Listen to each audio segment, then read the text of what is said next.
Right. Start program. How do you do it? It's like cool. Oh yeah. Right, so people should be able to hear us now. We're finally on. So I'm just gonna wait for the live chat. I am hot. I'm baking. I'm waiting for the live chat to be able to say we can hear you. Finally, yes. Incel timekeeping. This dude Right, saying, this dude saying, right. if you're 6'3", you can't be incel. But yeah, Oh, Face, I aren't you have like the news living picture of that, or what? news for you. So, okay. So can you hear T say something? Say hello. Thank you, Hey, how you Dorf. doing? All? Danke, Dorf. You too, Schmidt. guys. So sorry. Yeah. T, say hello, and I just want to know if people can hear Yeah, you. this dude saying, Omri saying you can hear me. Oh, okay, cool. Right, Thanks, Omri. and if T can be heard, then I'm guessing Curry Cell can be heard. Late and Yeah, LMS. All right. All right. So yes. let's begin. Okay. So I have to mute this, and then let's begin.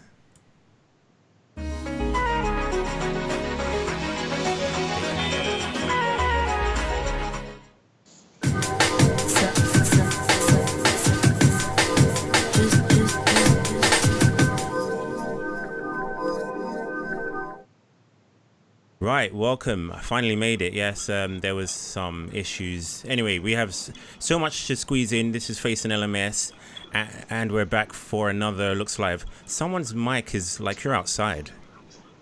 Are you outside? Okay. I'm Yeah. inside. No, okay, it's better It's now. not me. It's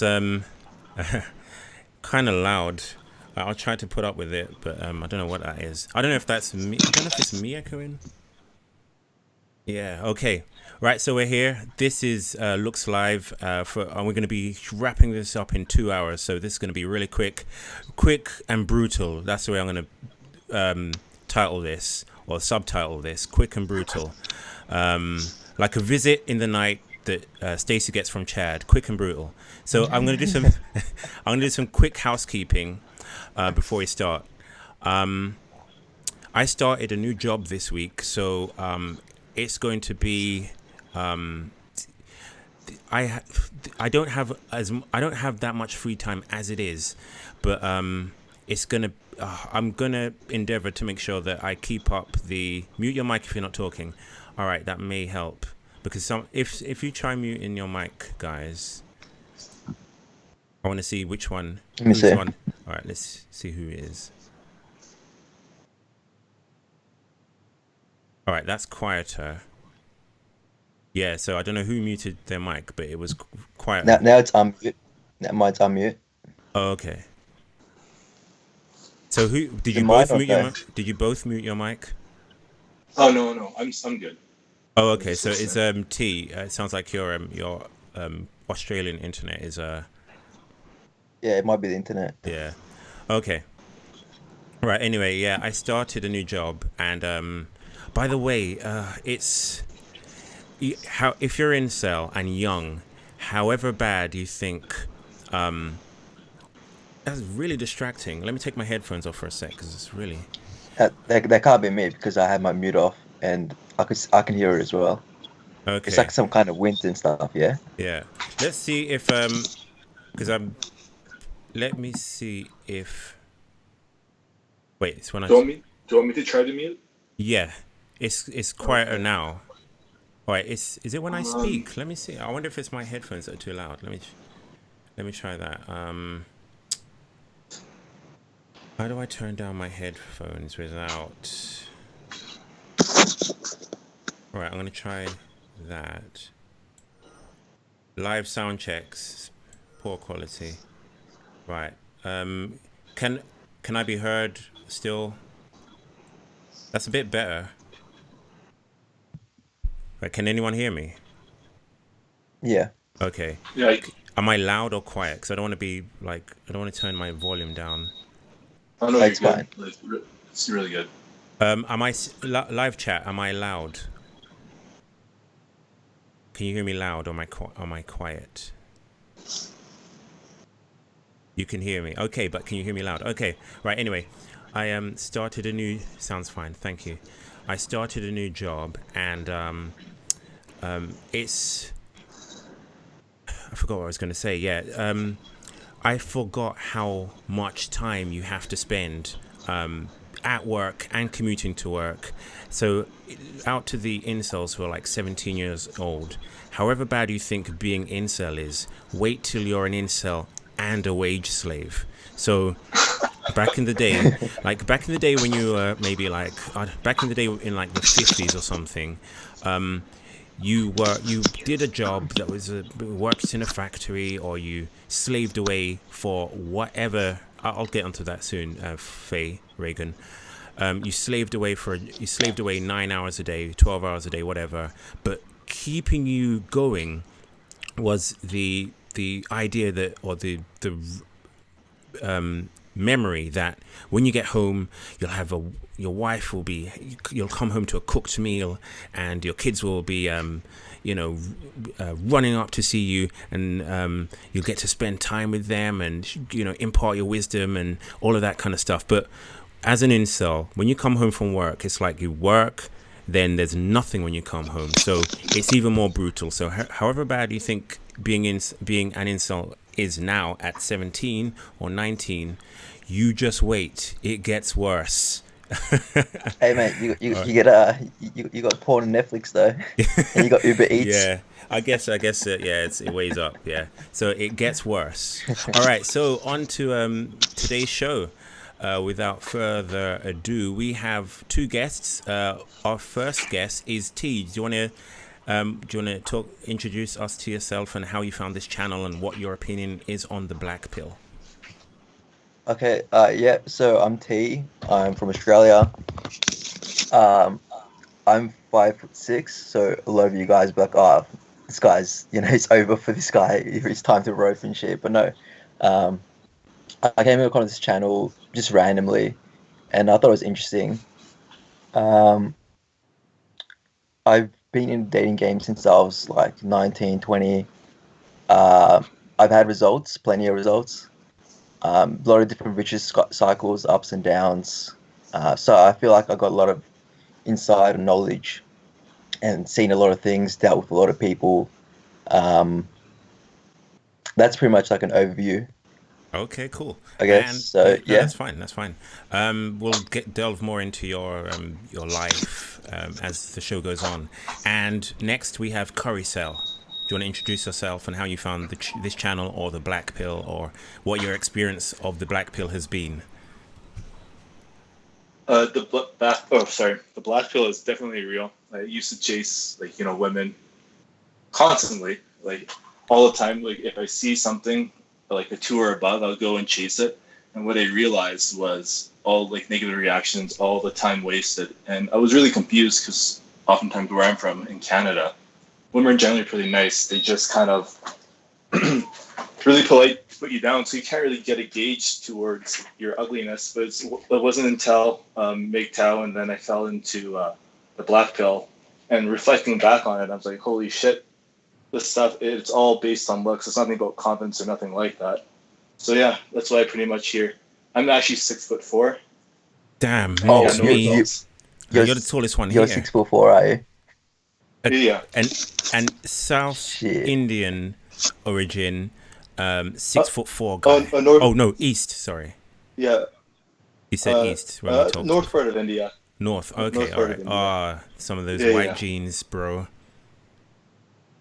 Yeah, some of it, but at the same time, it doesn't cut it quite well. Like, I'm gonna get this Oh. because this is quick. I'm gonna. Trump said, "Do you fear of being fired for being ugly?" I think that was. I guess me. Yes, you definitely get treated differently when you're not good looking. I worked with a good looking guy. I'm gonna get to the rest of these live super chats towards the end of the show, so I'm not ignoring you guys. I'll get to the rest of you after. But do you get treated worse when you're ugly? Yes. Now that's not to say that you can't be an excellent software developer or an excellent architect or an excellent scientist and excel. But if you're average, you'll struggle versus, and if you're average in your skill, you'll be treated less well than someone who's average but good looking. So you can excel. Don't use your looks or your subpar looks. My OBS is flashing red for some reason. I don't know if everyone missed that. I'll sum up if you missed that. If you're not attractive, don't use your looks as an excuse to give up. You can still excel in your job, but you have to be good at your job. Being good looking will act as a halo effect. So you won't have to be as good at your job if you won't have to be as good at your job if you're good looking. But if you're ugly, you're gonna have to rely on skill, because that's all you have. No one's keeping you around. You're not kept around because you're a pretty face. You're kept around because you can do the job. So does anyone want to weigh in quickly on that, Carousel or T? I think in a work environment, you want to be a person that gets along with other people as well. Yeah. And that's a big thing. Like, if you're not getting along with your colleagues, you're not going to like it there, and they're not going to like you either. So, like, looks is involved to an extent, but you don't need to be like a pretty boy at your workplace, right? Because I got this one friend, which, the average person won't say he's like, how, I don't know, like, societal way of being attractive. Okay, unconventionally attractive. Yeah, that's right. Yeah, conventionally attractive. But he's really skinny. He's like probably my height. But he has got this certain look that works for him, right? And this guy's got a lot of friends. He has success with women, and he's had jobs like I don't know, various different jobs, and everyone likes him. Like he's always so busy. He's always hanging out with people. He's always got something on, and like I wouldn't say he's unattractive. I wouldn't say he's like overly attractive. But there are people who are to that certain kind of look and that certain kind of aura that he gives off. He's a very friendly and sociable person and very likable. Like you can be a very likable person. Yeah. Carousel, do you want to make a quick point? Yeah, for sure. Okay. Like in terms of culture-wise, like it depends on your culture too. It's like, if you're brown, Indian, white, or Asian, they tend to kind of group together. And let's say if you're like the only, you're a brown guy in like a work environment that's predominantly white, you can't really relate to your coworkers that much. You feel isolated. But I also have like a coworker. He used to work security in downtown. And what he noticed was a lot of the office jobs, so like the corporate collar people, they tend to be above 6 feet, and the women tend to be taller too, wearing heels. Okay. So I think looks really helps in terms of getting job opportunities and how you present yourself in the interview. But in terms of getting fired, not so much. As long as you do your shit, I don't see it as a problem. But let's say they want, you're trying to win a client or corporate client. You want to send, your best looking person forward, someone that's 6'4", the good looking people. Like if you think of like pharmaceuticals that sells drugs to doctors, they send like the hot chick. You know what I mean? Yes, yeah, exactly. So looks does play a factor. Yeah, but in terms of getting fired, I don't see it. Like it really depends. I'll tell you this one story though. Yeah, go ahead. I used to work in retail, and there was this. Yeah, I used to work in retail, and during Christmas they'll hire different like Christmas casuals and stuff. And then there's this one girl they hired, right? And she was like pretty much obese. She was like so fat, and she was really ugly, right? And I wasn't even talk to her at all. Like I didn't want to say anything to her, and she smelled really bad too. Okay. So like there was times where it's like she'd be working with me, and I just felt like I wanted to throw up in my mouth, and like I had to bring it up to a manager. Like she smells so bad. Eventually, she got fired, pretty much for that reason. And like I really understand if like I can see a girl doesn't take care of herself. Yeah, but then that's two different like, things. My respect for her just That's drops. two different things. You're talking about hygiene versus being unattractive. Why do people conflate hygiene? Why and do people being conflate? Overweight Okay, and overweight. All right, but we have to be clear. Just hygiene, being ugly doesn't make you unhygienic. That's the whole incel Yeah, no, tears like kind of line of thinking.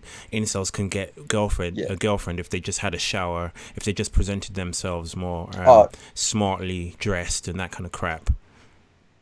No, that's not what you're saying. This specific case was because this specific case was just like she was so fat that she could have 10 showers a day and she would still smell bad. Okay. Oh wow. All right, let's keep going. So if you're an incel and you're a fat dude, then yeah.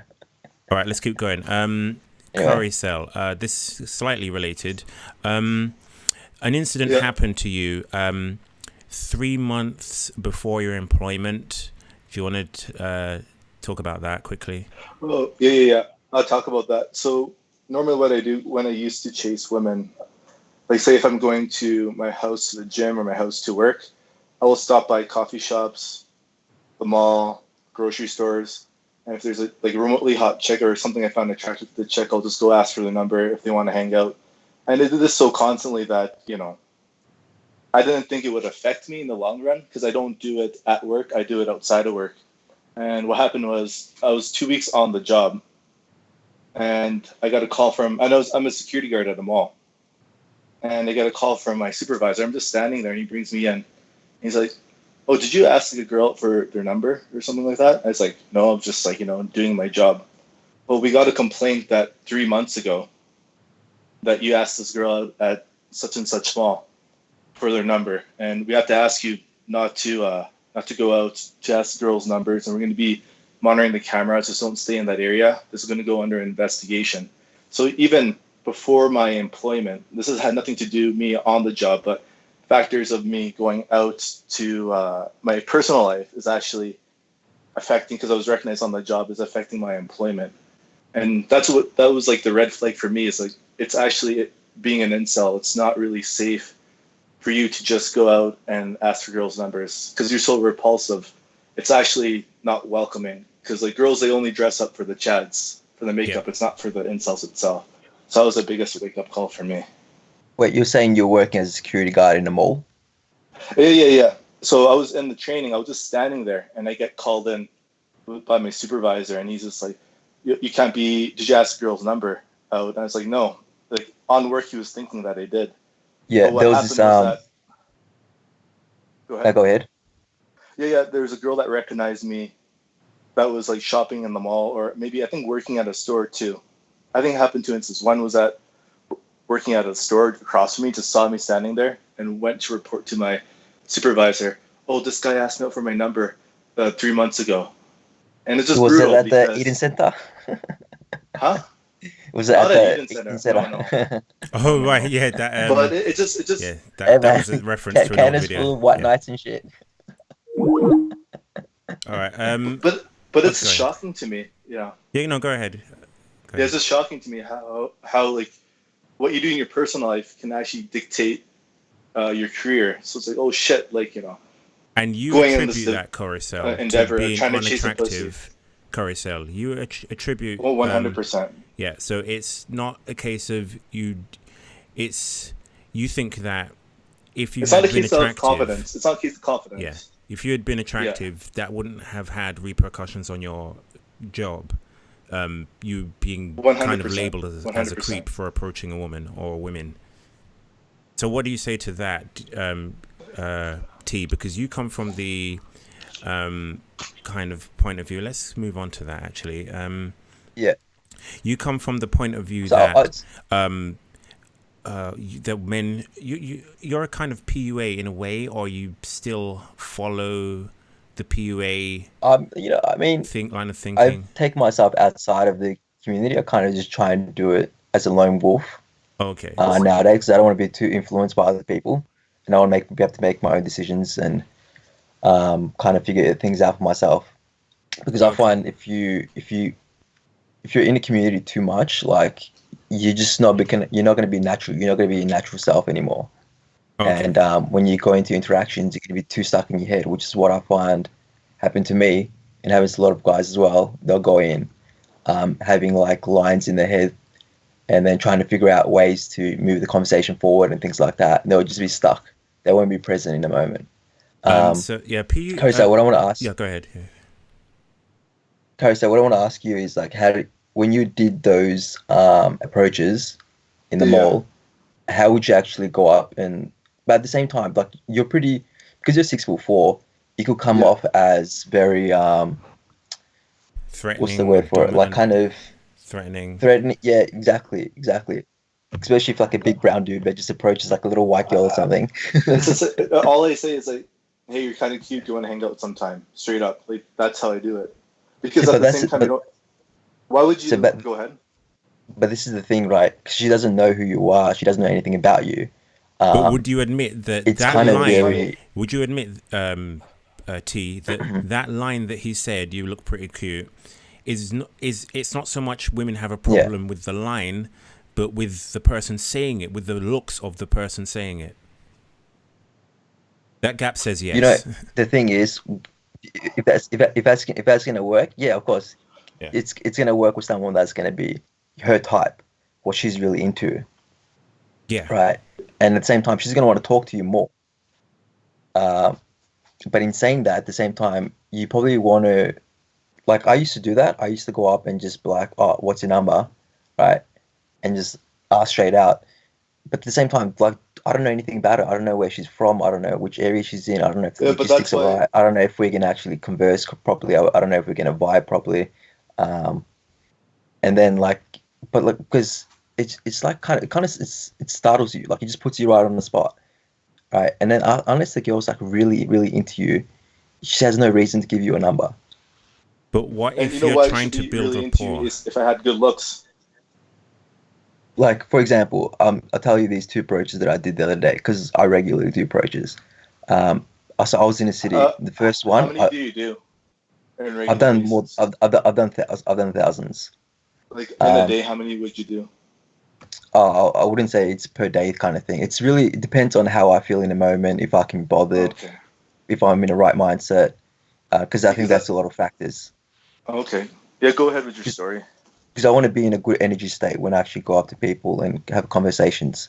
I don't want to be coming off with toxic energy or anything like that, especially if I'm in a bad mood. But yeah, no. And then so there's this one girl I go up to, and she looks like she was in a little bit of a rush, and I go up to her and I'm like, oh, hey, she was wearing earphones. I'm like, excuse me, hey, how you doing? And she's like, she kept walking. She just looked at me and then she just walked off, right? I'm like, do you have 2 seconds? She's like, no. They keeps walking off. And I just went back and sat down. And then I just kept chilling there. I was people watching and stuff like that. Not in a creepy way, just like a relaxing way. I was waiting for some people at that stage. And then I see this other girl walk by and make eye contact with her and she keeps walking. And then I get up and I approach her, and I'm like, "Excuse me, hey, how you doing?" And she's like, "Fine." And she had like this little smile on her face. I'm like, "You look like you're really in a good mood. What's happening? What's going on?" Right? And then she talks a bit. She tells me she's like shopping for something, and then I pick up. She's got a French accent, and I say something in French, and then we start talking about like my trip to Paris and things like that. And we just have a little conversation there. And I'm like, and I just figure out logistics. I figure out which area she's from, what she's doing here, Yeah, but and it's a really good vibe. It's very flirty. It's on, it's switched, and then I'm like, I like to take you for a coffee. I'm free next week. I will get together and we'll like practice French or something like that. And then yeah, she gave me a number, and she responded afterwards. right. People are complaining And that the this audio is from is a five foot choppy. six Hold guy. up a sec. People are complaining that the audio is choppy. So I'm seeing a lot of red on this what do you call it? On my OBS. So if this continues, I may have to stop the stream and start it again. I think that's what I may have to do because It's probably if my I'm seeing, latency. yeah. So if it's that bad, what I'll do is I don't want to do that, but I guess we'll have to. Audio is fine. It's just the okay.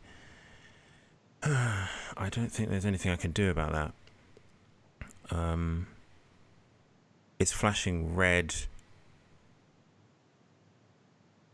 Yeah. All right. What I'll do is I'm gonna have to stop this and start again. It sounds good. It's green now. Your screen now. Okay. All right. Let's keep going. when Face talks, it is good. Okay. I want to get into this. This is an article it's been covered elsewhere, but there are two main points I want to draw from this. This is from the Mary Sue. Unintentionally hilarious chart shows young men having way less lovemaking snuggles. Women, not so much. I think I saw that. Yeah. So it's hilarious. It's hilarious if men aren't having as much intimacy as women are. This is I think it's from a feminist-leaning magazine or publication. So, of course, feminists say that they're pro equality, but when it comes down to it, their actions speak for themselves. Let me just get to.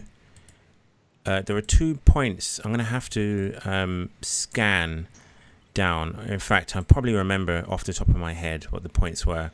The points that they raised in this article was, yes, 28% of men are now declaring themselves as, I think they said they hadn't had sex in the last year, or basically saying that they're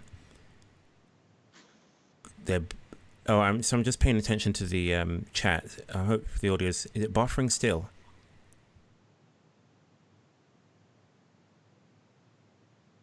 All right. 28% of men are suffering from no sound. All right. What I'll do is I'm going to have to stop this and do a test to find out what's going on. Okay. All right. Sorry about this, guys, but I want to make sure that people get the best experience. So we may stop and start again. The audio is fine. What is everyone complaining about? I think it's just buffering. I think the video is just buffering, or is it just trolling? It buffered like twice. Okay, yeah. Basically, a lot of men, a rising number of men are in cell, or at least have struggling to date women. This trend is only growing. And in fact, the 2 points. Thank you for the guy that gave me that information. What was it? In the article, they said that women are going for not so terrible men, or the reason why 28% of men aren't able to get relationships anymore is because of their personality or their behavior. So is it just, does it make sense that 28% of men have terrible personalities, starting from the inception of Tinder and dating apps? Men's personalities suddenly got worse when dating apps got more prevalent, when women slowly became less dependent on nightclubs to meet men. It's obviously that looks hypergamy has become a big factor in the dating sphere, and why men are unable to get relationships. What do you think? Question to you, T. Yeah. You come from the point of view of behavioral determinism, the red pill determinism, where your behavior is probably what is driving your lack of success. So how does that square with 28% of men who are suffering from not being able to get a relationship? Well, I say looks definitely matters as well. Height definitely matters also. But behavior and the way you come across, how you deal with people, social skills is a big influence too. So 28% of men suddenly, suddenly around 2008, men's personalities suddenly became bad. I wouldn't say it's a personality thing. It's not how your personality is. I think masculinity is a big thing as well, like how masculine somebody is, and the dominant hierarchy, I guess. So at the same time, like how many of these men actually try, put themselves out there? Are they just kind of sitting around at home, not doing anything, complaining? Are they just going to the work and back, and they're just playing video games? Are they just watching TV shows? Are they ever going out to bars? Are they ever going out to clubs? Are they trying online dating? And if they are trying online dating, do they have a good profile? And the thing is, you can have, with online dating, right? Because I've been in it for a while. If you got shitty photos, and then because you're going to tell me, yeah, it's about looks in online. Yeah, it is. Of course it is. But at the same time, you want to have high quality pictures, nice backgrounds, show that you got an actual life. If you're a good looking guy and you just snap bathroom selfies and put all those like in different angles on like 5-6 photos, yeah, you'll get matches if you're like exceptionally good looking. But at the same time, if you're not that great, you can still show like your lifestyle. You can show that you'll be a fun person to be around. Okay. You can show that you do interesting things. All right, Corey, so you go ahead. But you just said if you're like the male model and just do selfies, that's what I did on a Tinder test, and you get like thousands more matches. It's all about looks, man. I don't know what you're saying about. It's more about looks online. Definitely looks. Yeah, of course, online is mostly about looks. But what I'm saying is, if you don't have the looks, you still have to come up with some kind of alternative. What can you do? You can looks match and just show you that you've got an active, enjoyable lifestyle and someone you want to be around. Because not every single woman is going to be like overly superficial. I don't know, man. Like I think it's about the genes too. But like, I get what you're trying to say. Yeah, go ahead. At the same time, there isn't one size fits all. You got to think it that way, because you find different kinds of women attractive, right? I find brown women attractive. I find black women attractive. I find Asian women attractive, tall, thick, skinny, whatever it is. So it's not like this is one kind of girl where it might be Miranda Kerr and then she's the only type of girl that everyone finds attractive. It's not the case. There's different sizes. There's different kind of personalities, different demeanors that someone can find attractive. So for women, you say they have different tastes, kind of deal. Is that what you're saying? Of course, all women have different kinds of tastes. Yeah, but some tastes are like, their tastes are like the reason why I have some different flavors of ice cream, but they still like ice cream. Like, for example, right, you'll see those hipster girls. They're like hipster guys. They're not gonna go out. They might smash like a male model or something, but generally they like to be around hipster guys. Or you see alternative girls, or you see like emo kind of chicks. They would be like the emo. When you look at race, but when you look at race, don't you find them the same race? The hipster girls go for like the guys of the same race, like white hipster girl with a white guy hipster race. Because what I find is like I see a lot of brown girls attractive, but the ones I do, they told me specifically when I talk to them, I only date white guys. I've heard. So a lot of times I hear that. Like a lot of the attractive women in different places, they go for the white guys. And when you see in the media too, like you watch Marvel, all of them are the superheroes are all white. You know what I mean? All jacked up and shit. But it's in Hollywood too. And I remember, and then you see all the Indian people. They just do the stereotypical cab drivers and shit. I get what you're saying. They all like that shit, but you see that media influence too. Majority of women will prefer the Chad. If they're ugly, oh, you know what? Yeah, there's like, a tall brown guy. Let's just, gouge him out for some dates and shit like that. All the times I went on dates, it's more like I'm a resource for money and shit. Yeah, and they just like to entertain themselves. So you maybe see them with different guys, but I think at the end of the day, they would go for, what's popular. That's just my opinion. But like what you were saying, go ahead. I'm not a brown guy, so I don't have the experience. I've dealt with brown women though, and they told me, they only date white guys. Well, then that's the black pill being truthful, being our black pill philosophy. He's proving itself to be correct. Here's the kicker though. This is what they got from me. So because I would only date white girls, like long term, they only get a fuck buddy from me. So even though they want to date me, I'm not going to date them. So their alternative is to have to find somebody else to date, whether that be a brown guy, Asian guy, white guy. Basically, yeah. By the way, I do need to point out at this point that you're like a 7 out of 10 in looks. And but that's same time that could be you're Caucasian. You're Caucasian as well. Preference, yeah. Not white, I would say, but Caucasian. Face up. Don't worry, Face. I'll take you out on a date. Right, I'm I cute. want to get to this video. This is a clip from Tim Pool's commentary on the fact that 28% of men are unable to find relationships these days. We can see the age bracket of 30 to 39 in this chart shows that that men 30 to 39 are hooking up more.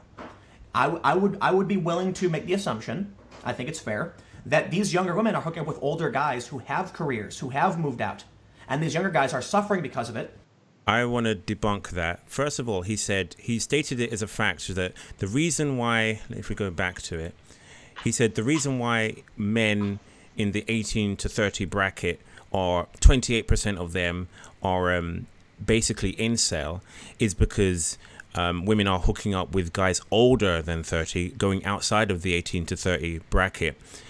I call bullshit on that. First of all, he didn't give any source or any evidence to support that. It's just a way of coping with the idea that Inceldom is a growing thing. It's building. It's not like women's tastes are shifting, or that there's a slight imbalance that's made up, like a slight imbalance for 18 to 30-year-olds, but you kind of make it up when you're 30 to 50. Like you may be incel from 18 to 30, but you'll make up for it when you're 30 to 50 by slaying more in that period.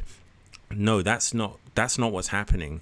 What's happening is women aren't sleeping with the 18 to 30-year-old, or women aren't sleeping with 28% of 18 to 30-year-olds, and that's probably a similar statistic repeated in the 30 to 50 bracket, in the 50 to 70 bracket. So it's Inceldom is not, they kind of don't want to acknowledge that Inceldom is a proportion of men not able to get sex ever. It's not a case of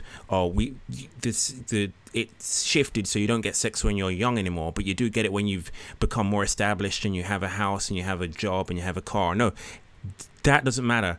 It's when you're incel, that's it. It's lifelong. It doesn't shift. They don't want you to know, because once you know, you stop contributing, and stop trying to go out and stop contributing to the economy, buying this fancy shit. You know what I mean? Another thing they said similar to that point was that women are their reasoning behind men in the 18 to 30 bracket not being able to, 28% of men in the 18 to 30 bracket not being able to get relationships, is because once you're over 30, you're more established, you have a house, you have a comfortable job, and that's what women want in a guy. Bullshit. That's bullshit. But basically, it's women aren't hooking up with guys because they have an apartment, and I'll prove that later on in this stream. It's not a case of, I like a guy because he has his own car and he has his own apartment. No, it's looks, and I'll prove that later. Did you want to make a point before I move on? I was gonna just say, like, how much work do guys actually put in when it comes to the dating life? Like, I'll ask you, Carousel. How much experience do you have? Like, how old are you? Someone actually asked me about my age. I'm 25, by the way. Carousel, how old are you? I'm 29. 29. And then, like, how much previous experience do you have? It's like 5 years. But like I was really going hard for what? Like, experience in terms of what? Like, have you slept with women before? Well, escorts, yes. I spent 12 grand in escorts because it's like a cheaper alternative to dating. Okay, what about not free sex? Zero. Okay.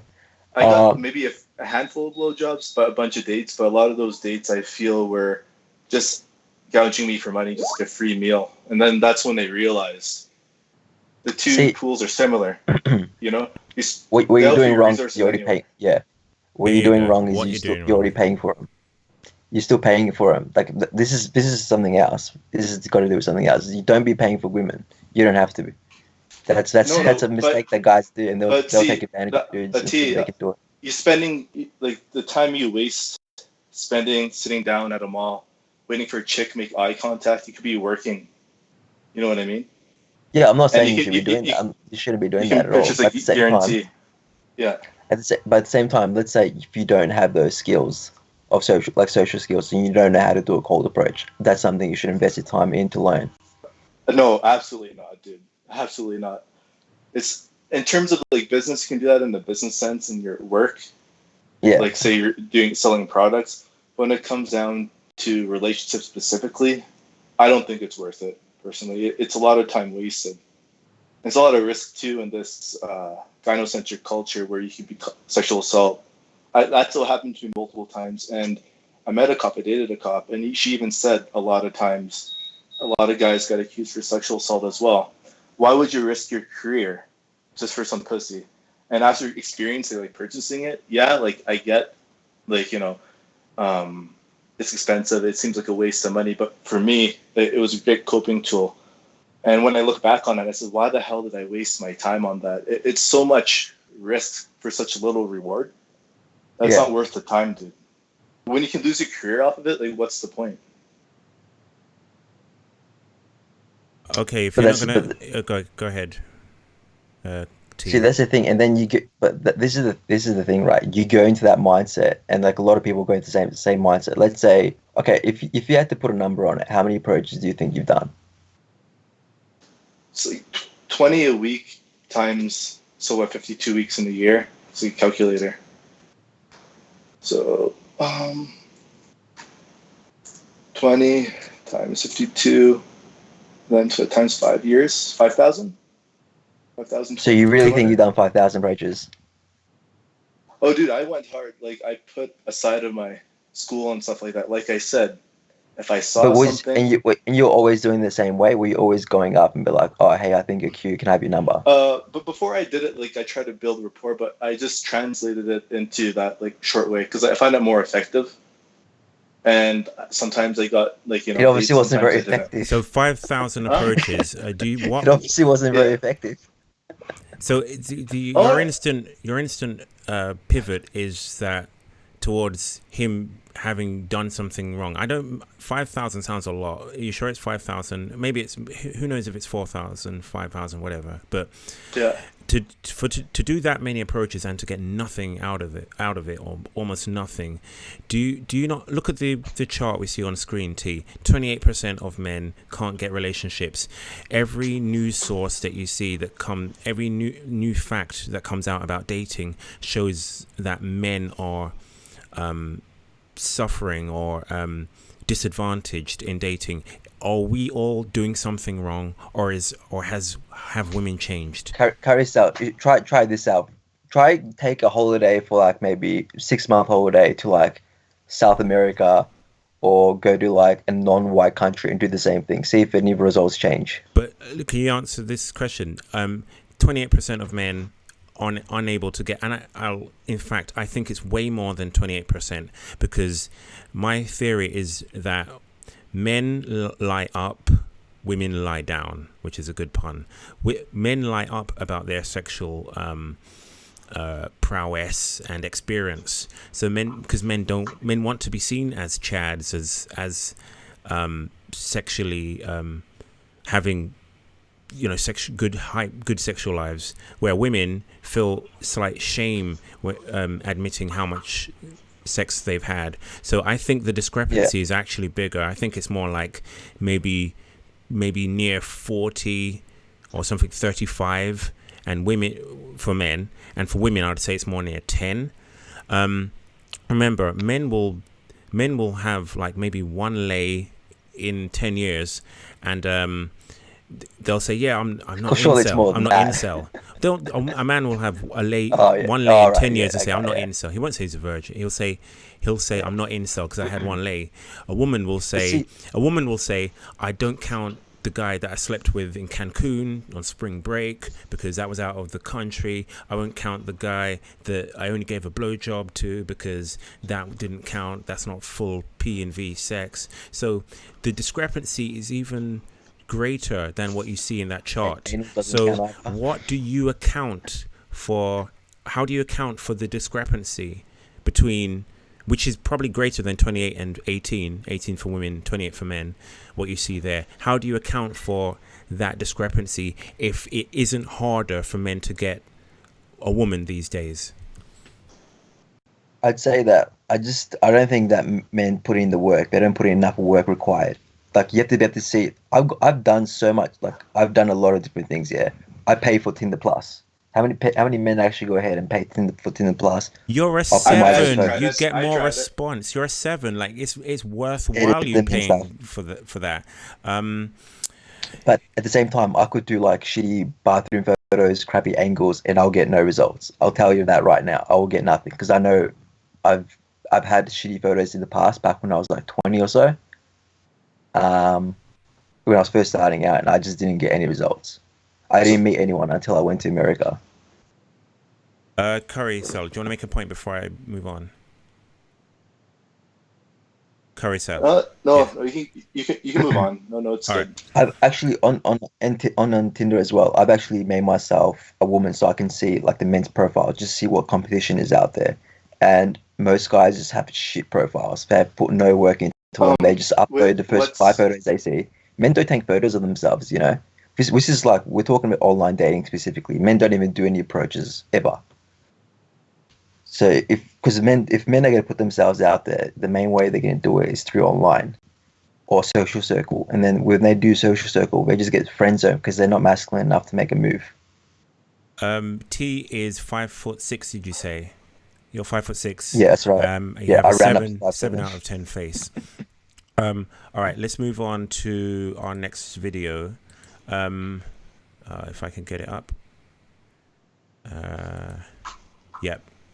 Yeah, so I delved into pickup art a long time ago, and I would advise incels to look at pickup art, not to study and become a RSD fanboy and to start using routines and believe in the red pill, in behavioral determinism.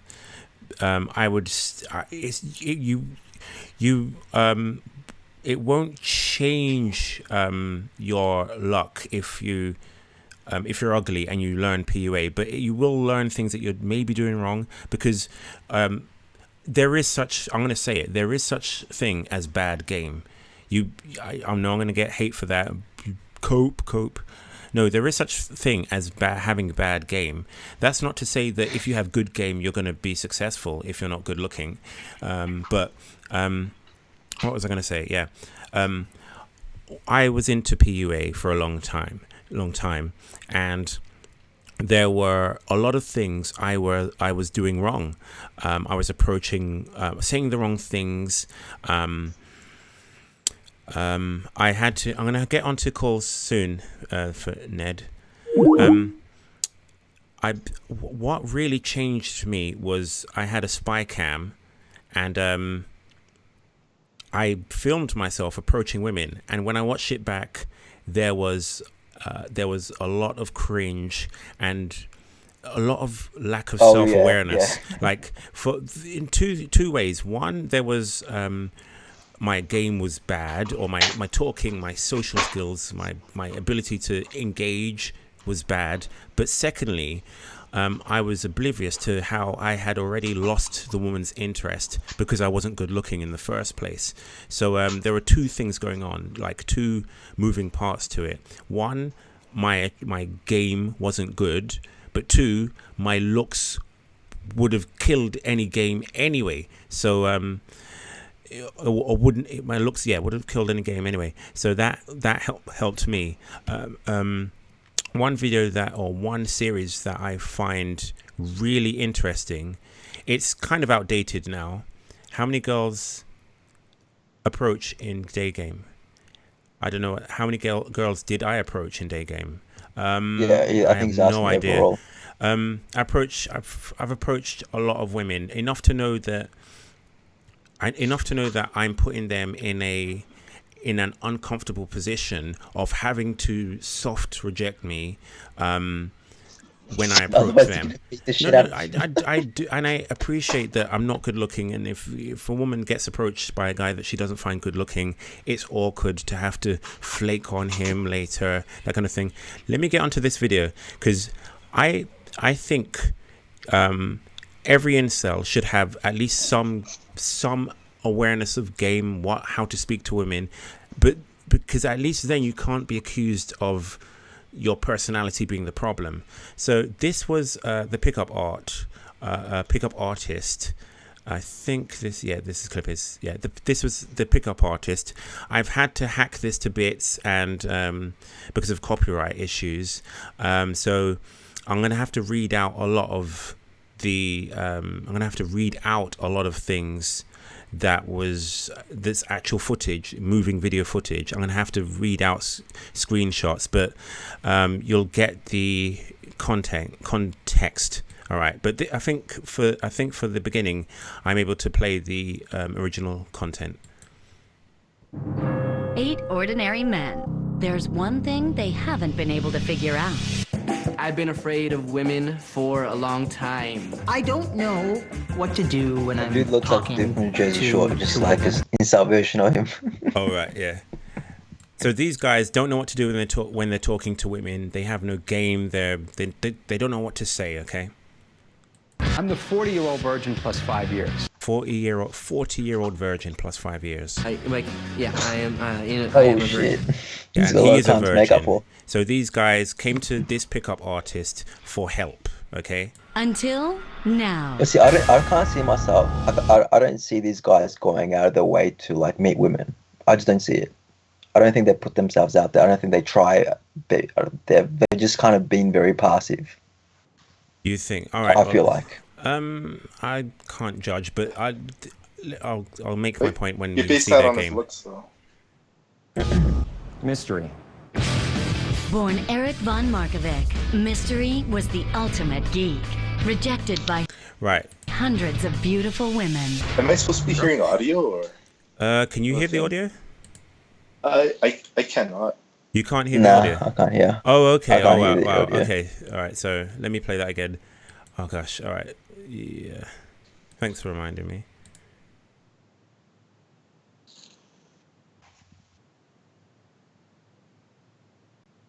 All right. Right. If I stop sharing, then start sharing. Right. So let's get back to this. Starting again from scratch. This is a pickup artist. Can you hear that? 8 Oh, you pause ordinary it now? men. There's one thing they haven't been able to figure out. I've been Nah. afraid of Play it off women my. for. I can't hear it from the no. Is it too low? Because I'm Can't hear it. Right. Let's hear For a about. long time. You hear that? Oh, You can hear that, Hear yeah? a little bit. All right. 8 ordinary men. There's one thing they haven't been able to figure out. I've been afraid of women for a long time. yeah. You need to I don't. pump up the volume if you can, or if it's can it go any higher, the volume? That's about as loud as I can make it. But let's try this. Let's try. No. That's about as loud as I can make it. Why is this going to be? It's going to be I clipping. was gonna play it off my computer. Okay, you're going to hear it delayed if you play it off your computer. Oh, All right. Yeah. Let's see what I can do about that. I'm sharing audio. There's not much more I can do than that. So have you turned your volumes all the way turned up, right? mine, yeah. All right. So you're just gonna have to listen very carefully, I guess. Okay. Oh, okay. I'll try my best. All right. What to do when I'm talking to women. I'm the 40-year-old virgin plus 5 years. I am. I am a virgin. Until now. Mystery. Born Eric von Markovic, mystery was the ultimate geek. Rejected by hundreds of beautiful women. Girls. Right. My first problem there was that, well, two problems. One, rejected by, what was it, hundreds or thousands of beautiful women. My case is I get rejected by ugly women. So I'm not even in the same boat as Mystery. Number two, look at Mystery's jaw. That's a wide masculine jaw. So he's on style maxed. He hasn't maxed out his style, but there is a good foundation for him to build on. Whereas for a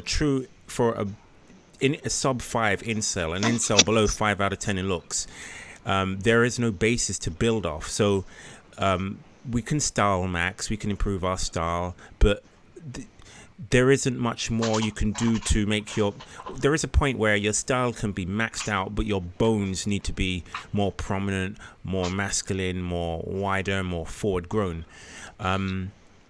So it was kind of selling a dream, but at the time when this came out in 2006, I wasn't so attuned to male features, so I wasn't able to rate Mystery so well and see that there is a huge discrepancy between Mystery's looks and mine. So obviously if he improves his style, he's going to get more return on investment than I would.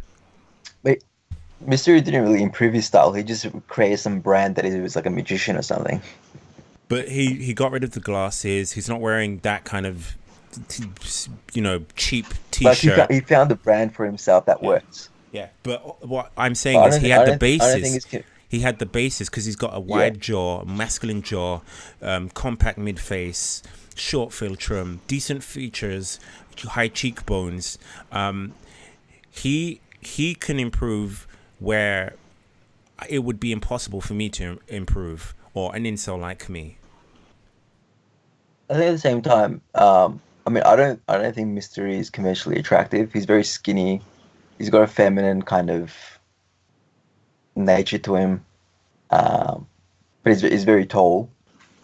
But because he's feminine and he's very skinny, he doesn't come off as dominant due to his height. All right. But he found like a brand for himself to be like a weird magician or something. Yeah, but the brand worked because he was good looking. I think part of the brand was his face was he didn't look like Danny DeVito, so the brand worked. If Danny DeVito had said, "Okay, I've been rejected by thousands of women, let me change my style," he wouldn't have had the same success as Mystery. Yeah, he also doesn't look like Ryan Gosling either. I don't think Ryan Gosling is that good looking. He's a celebrity. But that's the thing. That's a personal preference. Okay. I don't think Mystery is attractive.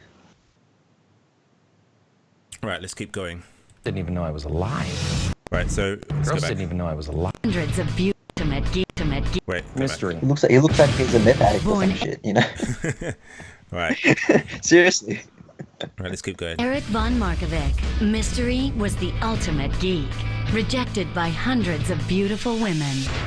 Girls didn't even know I was alive. Driven by frustration, he developed a foolproof system for attracting women. Right. He developed a system for attracting beautiful women. So what this series charts is Mysteries teaching these unattractive, unstyle maxed, gameless men how to speak to women. So this is what I would say. This is my point. There is such thing as having bad game, and I'm going to show you 2 examples of this. So what Mystery did was got the guys to go to a nightclub where there were security cameras, and what he did was observe the men approaching women, and gave a running commentary. Unfortunately, I can't bring you the video of that because I'd get a copyright strike. So I'm going to have to read out the text as best, or in the same vein, in the same intonation as the men did so. So get ready for this. So this is Scott. He approaches a woman. How are you doing? That's his opener. That's how he approached this woman. How are you doing? How are you doing? She says, "Hi, I'm doing well, thank you." and there's a little gap. He says, I'm Scott. Who are you? And then she said, let me go back. I think he said, I'm Scott. Who are you? And she says Scott, because I don't think she heard. All right. He says, yeah, I'm Scott, and you are? And she says Kathleen. So already, I would say that this is a bad way to speak to women, because in my experience, this is, again, there is such thing as having good and bad game. There is no reason to approach a woman, romantically, and ask her for her name. Who cares? Because why do you care what her name is? You probably won't see her again, especially if you're ugly. So you could use names as a good indicator of if she is interested. So if you speak to a woman without names being exchanged, and then she asks for your name, then that's not an indication that she's attracted, but at least it's something to say, okay, well, she gives a damn enough to want to know my name. Maybe she just wants to know the name of the guy she's going to reject later on. But it's better than getting familiar with a woman's name and getting her familiar with your name for her to forget it 5 minutes later and then reject you 10 minutes later. So like I say, there is such thing as bad game, and incels need to realize this. I'm black-pilled. I believe in genetic determinism, that your genetics, or what can be perceived as your genetics, determine a lot of your success, especially with women. So if you have high cheekbones and a masculine jaw, or you've had surgery to make it look like you have those things, that's genetic determinism. That's your genetics, or seemingly the outward manifestation, even if it's not real, that your genetics are determining, of your genetics determining your future or your success. But incels need to realize that there is some merit to behavioral determinism, which is the red pill, which dictates that your behavior does have an impact on your success with women. Look at this, what we're seeing now. He's approached a woman, and he's talking about names. This is not building attraction. Obviously he's not good looking enough. So it wouldn't, if he had the best game in the world, he would still be struggling. But this is just not the way to do it. Why make things harder? Okay, let's keep going. Oh yeah, so he says, I'm Scott, and you are? She says Kathleen. All right, so Mystery giving a running commentary. He says he opened with, and then Matador to the left, who's Indian in origin, by the way, curry sale, I think. He said no structure or let's keep going. Mystery says name exchange, which they did. Scott opened the woman with a name exchange. Mystery says name exchange, which does not happen until a later phase.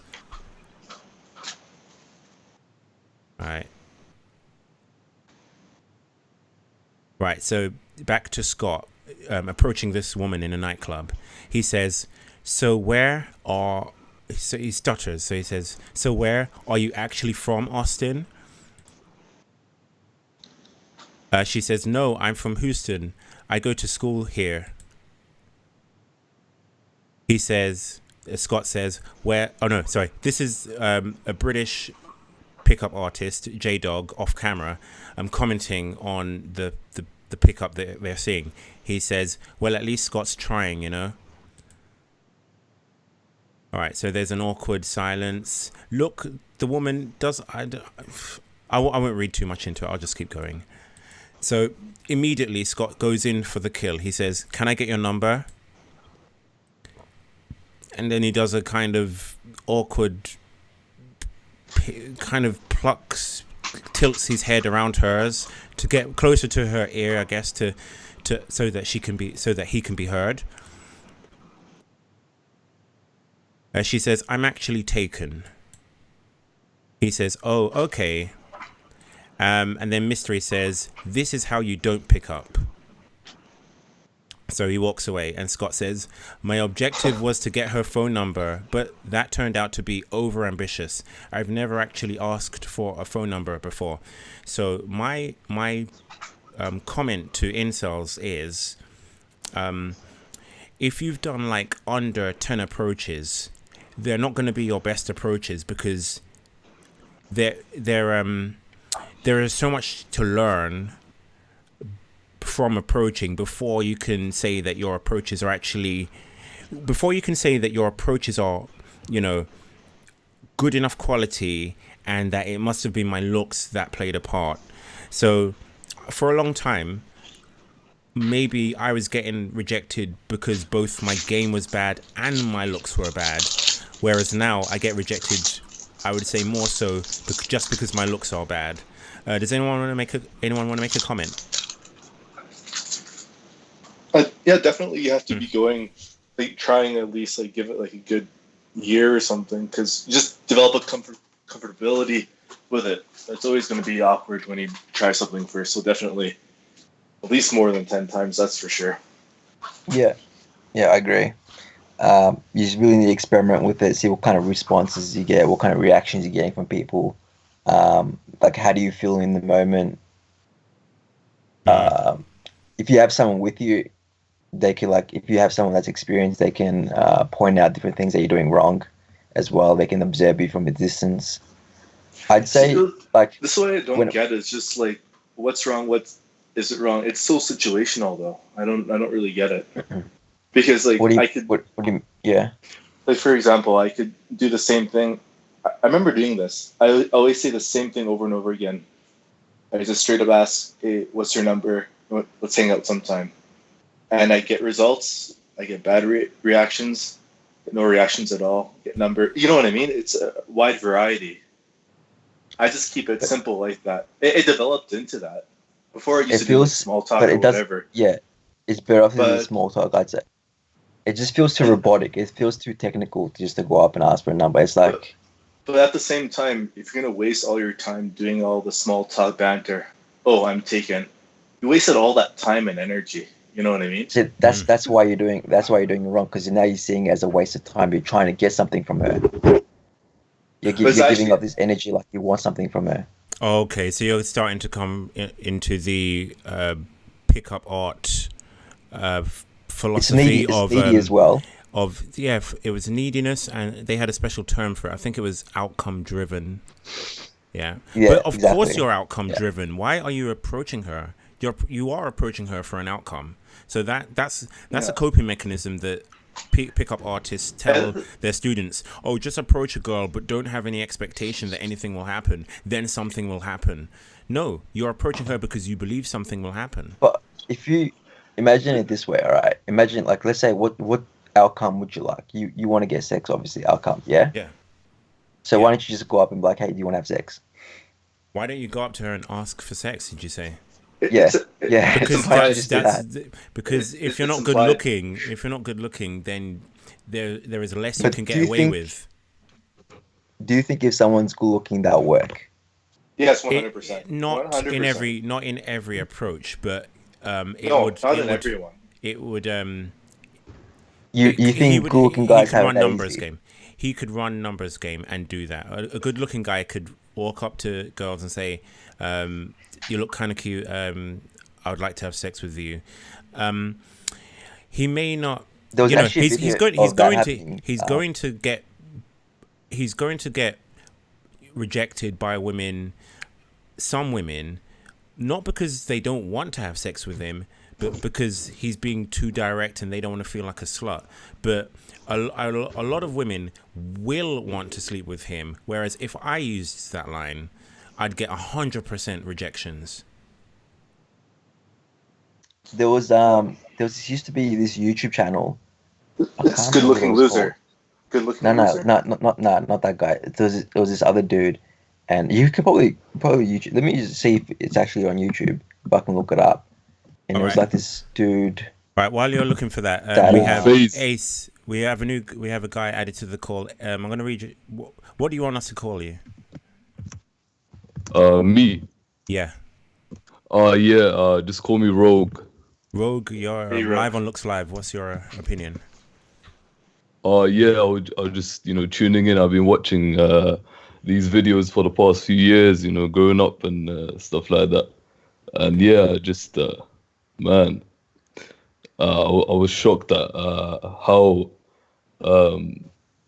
things in society were going about like this, and how you're easily categorized by these women just at first glance, based on what little she knows about you.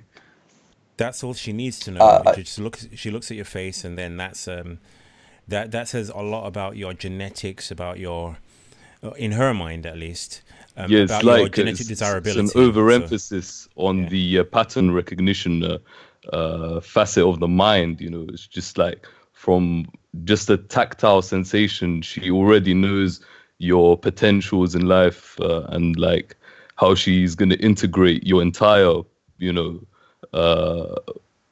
presence in her mind as either an NPC or a potential mate. All right. So go ahead, Carousel, or was it T? So isn't that just proves the point that if they make that initial reaction just by looking at you, there's no point of making this small banter. It's like, oh, like, how's your, you know what I mean? Like that small talk. It doesn't really matter. You just might as well go in for the kill, because they already made up their mind. Really, you're saving both of your guys' time at the end of the day. That's just my opinion, though. Let me ask you this, right? Yeah. Let's say you wanted to make a new friend. Would you go up to people and just be like, "Hey, do you want to be my friend?" Yeah. Come on, dude, that's weird. No. No, you wouldn't do that. That's weird. You wouldn't just go up to people and be like, "Hey, do you want to be my friend?" Doesn't matter how good looking you are. People are going to be weirded out. If you want to make a new friend, you talk to people, right? You just have social interactions with people, and you go from there. And you see how you vibe with each other. It's the exact same thing with women. Yeah, but what you're failing to understand is that women won't give you the chance to build a rapport with them now, because because they have more options on Tinder and Badoo, which they didn't have 15 years ago. So whereas Game may have helped you 15 years ago, now Game has no way of competing with women's options. So can you not appreciate? I want you to appreciate that things have gotten harder for men, and women have so many options that they don't need to settle for a guy that they don't find good looking just because he has good competition game. Is rife. That's why. Yeah. On online, you would just find, like, with the females Tinder, if she's like a 6 out of 10, she'd have like a flooded inbox with like thousands or hundreds of messages from like all walks of life. But for the man, even if he's like a 9 out of 10, he will barely scrape like 20 or 30 messages in 1 week, if that. Yeah, but because of the dynamics. But the population is still 50-50. It's 50% men, 50% women. But then you'll get all right. Going back to that chart we saw, 18% of women are not having sex, which is overinflated, and 28% of men, which is underestimated. It's not a case of. It's a case of basically one Chad to maybe 3 or 4 women. So I don't care if we're 50% of the population. It's not that's a fallacy that because men and women make up 50% of the population, that there is the sex is equally distributed among the sexes. It's not. It's the Chads having most of the sex, and most of the women have most of the sex on the female side. All right, let me ask you this. Can you Let's say, wait? do you want to disagree with that first or not? I agree with that. It's like that but principle, right? Do you disagree with that? Yeah. You disagree. You disagree I with Chads monopolizing most of the completely. sex. All right. Do you disagree with the chart that we saw that 28% of men can't get women anymore? I think it's a lot more than that. It's more than 28 because men. I said it before. What do we mean by that chart? So you're saying 28% of men didn't have sex in the last year. Is that what the chart was saying? I think that's what it was, but I don't know if that. I don't know if that included. I mean, you can try. You can try figuring it out. You can go out and ask your friends, ask people around you and stuff. All right, let's just take that chart at face value. 28% of men, which you know, men lie more about their lie in a more flattering way about their sexual experiences. Women lie in a way to make themselves seem like they have less sex or have sex with fewer partners. So, can you not appreciate that chart? Do you think that chart is a lie? I just don't think it's as accurate as. Do you think it's more accurate than it is false? What location was that for? United States. But it could be. I mean, I don't know because I haven't lived there, so I don't know what it's like. I don't know what the people are there around. All right, so you don't accept it. Let's say you go to an Arab country, yeah. Yeah. Well, obviously, the statistics there is going to be a lot higher because men aren't going to be having sex until they get married. True. Yeah, but what does that have to do with? What does that have? What do you mean? I'm from the Arab lands, so they. Where are you from? Promiscuous out. They're not gonna lie. They are promiscuous, or they're not. They are, but it depends on which country as well. But even in the more strict areas, like somewhere in Egypt or say you go to Abu Dhabi, UAE and stuff like that. Let's say you go to UAE.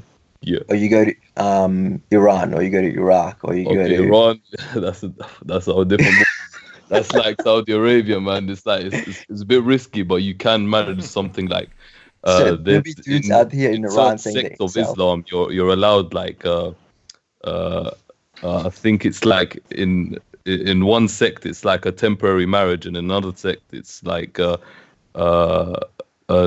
just a written marriage, but not a complete marriage. So it's like there are ways around, even in religion, because they know how strong the male sex drive is. That's why. But like they wouldn't be going and having sex with multiple guys. Women, well, for the most part, no. For women, it's not as easy. Okay, all right. I don't even bother approaching Arab women here. Let me end this going down this road. Because if you're talking about women being restricted from sex, that's a different argument. When I'm gonna go to Jay in a minute. Women in Arab countries are restricted to, their sexual freedom is restricted. When they come to the West, they follow the same pattern of behavior as women who are already in the West. So it's pointless talking about Arab countries or places where women are have less sexual freedom. In places where women have the freedom, you see this pattern. Can you not accept that Inceldom is on the rise? This happens in Lebanon as well. T, can you not accept it? It depends if they're still in a community. Like if they're still with family and they're still in the religion. Obviously, if they go their separate way, then. All right. So why? All right. Okay. I have a friend. I was in Lebanon like last year. I've seen the Arab girls and how crazy they can get, especially after all that Western influence. Yes, exactly. I have a friend. I need to start approaching Arab girls now. I have a friend. I have a friend who roped. He decided life was too much for him, but yeah, I don't think I'm doxing him by saying his screen name. He was called Arab Incel. Arab Incel had a Arab Chad friend. This Arab Chad friend. All right, let me start again, or give you some background. Arab Incel had a crush on this Arab woman.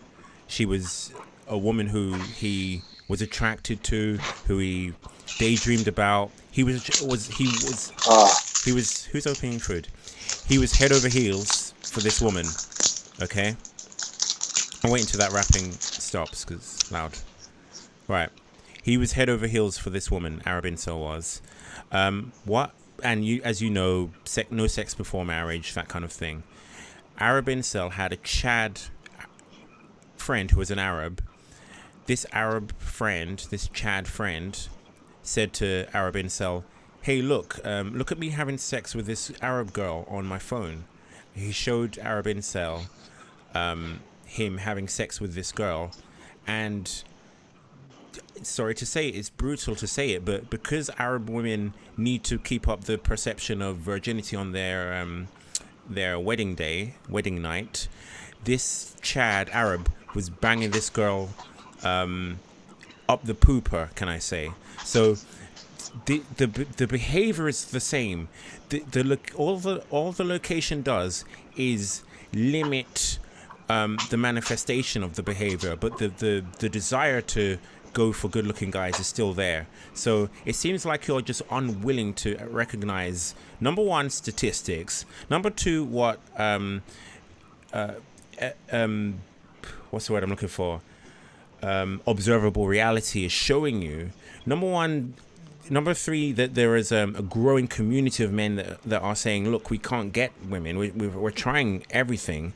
You just seem to fail to recognize it. And I guess you being a 7 out of 10, there is no reason for you to have 5 empathy. 4 6 though. Yeah, 5 foot 6, but you're good looking enough. You're not a manling. You're not 5'4". I don't think you have empathy for what a growing number of men are going through. You know, before I actually got into the dating community, I didn't even think my height was short. Like, people say something, I wouldn't really hear it much. Like, but every now and then, if someone was to mention my height or say I'm short, I wouldn't even be fazed. I'm like, what? You know, I wouldn't even pay attention to it because I didn't think it was a problem. It's only until I got into the dating community that I realized, like, people think height's a big deal. Right. Let's add. All right. Let's stop this guy. I forgot your name. Sorry, I forgot your name. Caller. Rogue. Yeah, Rogue. Yeah. Do you have a final point before you go? Yeah, I just wanted to say that the system is kind of rigged, you know, against the man, and that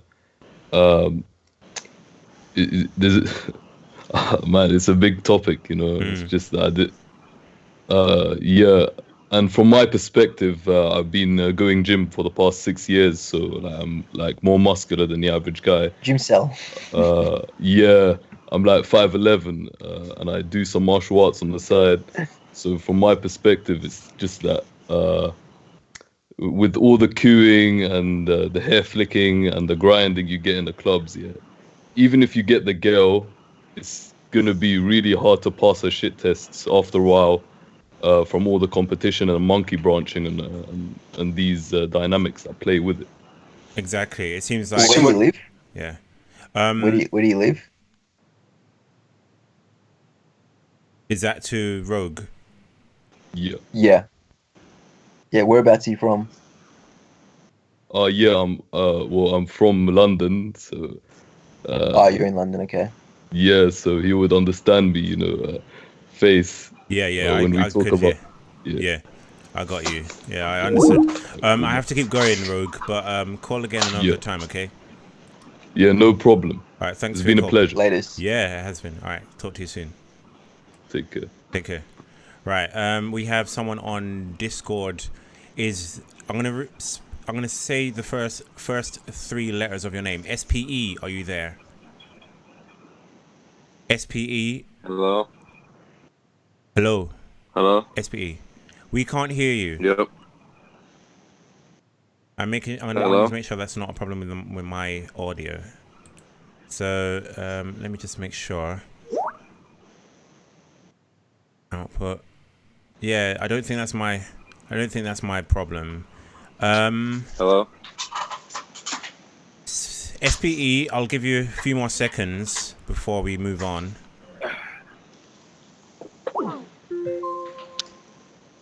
Alright, if we can't get you, what I'll do is I'll wait for the next person to call in. You muted yourself. Apologies for this, guys. Hello? I'll make sure that I'm not doing something wrong. Let me try that. SPE? Yep. SPE? Yep. All right, I can hear you. It was me. I'm a loser. It was me. Okay, what's your view on what you've heard so far? Well, I think you should offer solutions. Oh, I can't hear anything. Maybe. You can't hear anything. All right, I wouldn't say. All right, let me make sure. I wouldn't say. Let's say. I'm juggling so many systems here. All right. Lol at me calling Skype and Discord systems, but I'm talking about the whole infrastructure. Yeah, I'm sharing my audio, so you should be hearing. All right, let me just change. Let me change. All right, so you're on.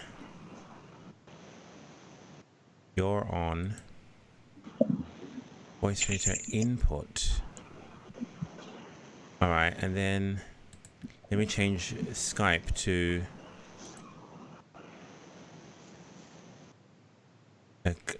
Hold on, I'm gonna change something. Alright, audio and video.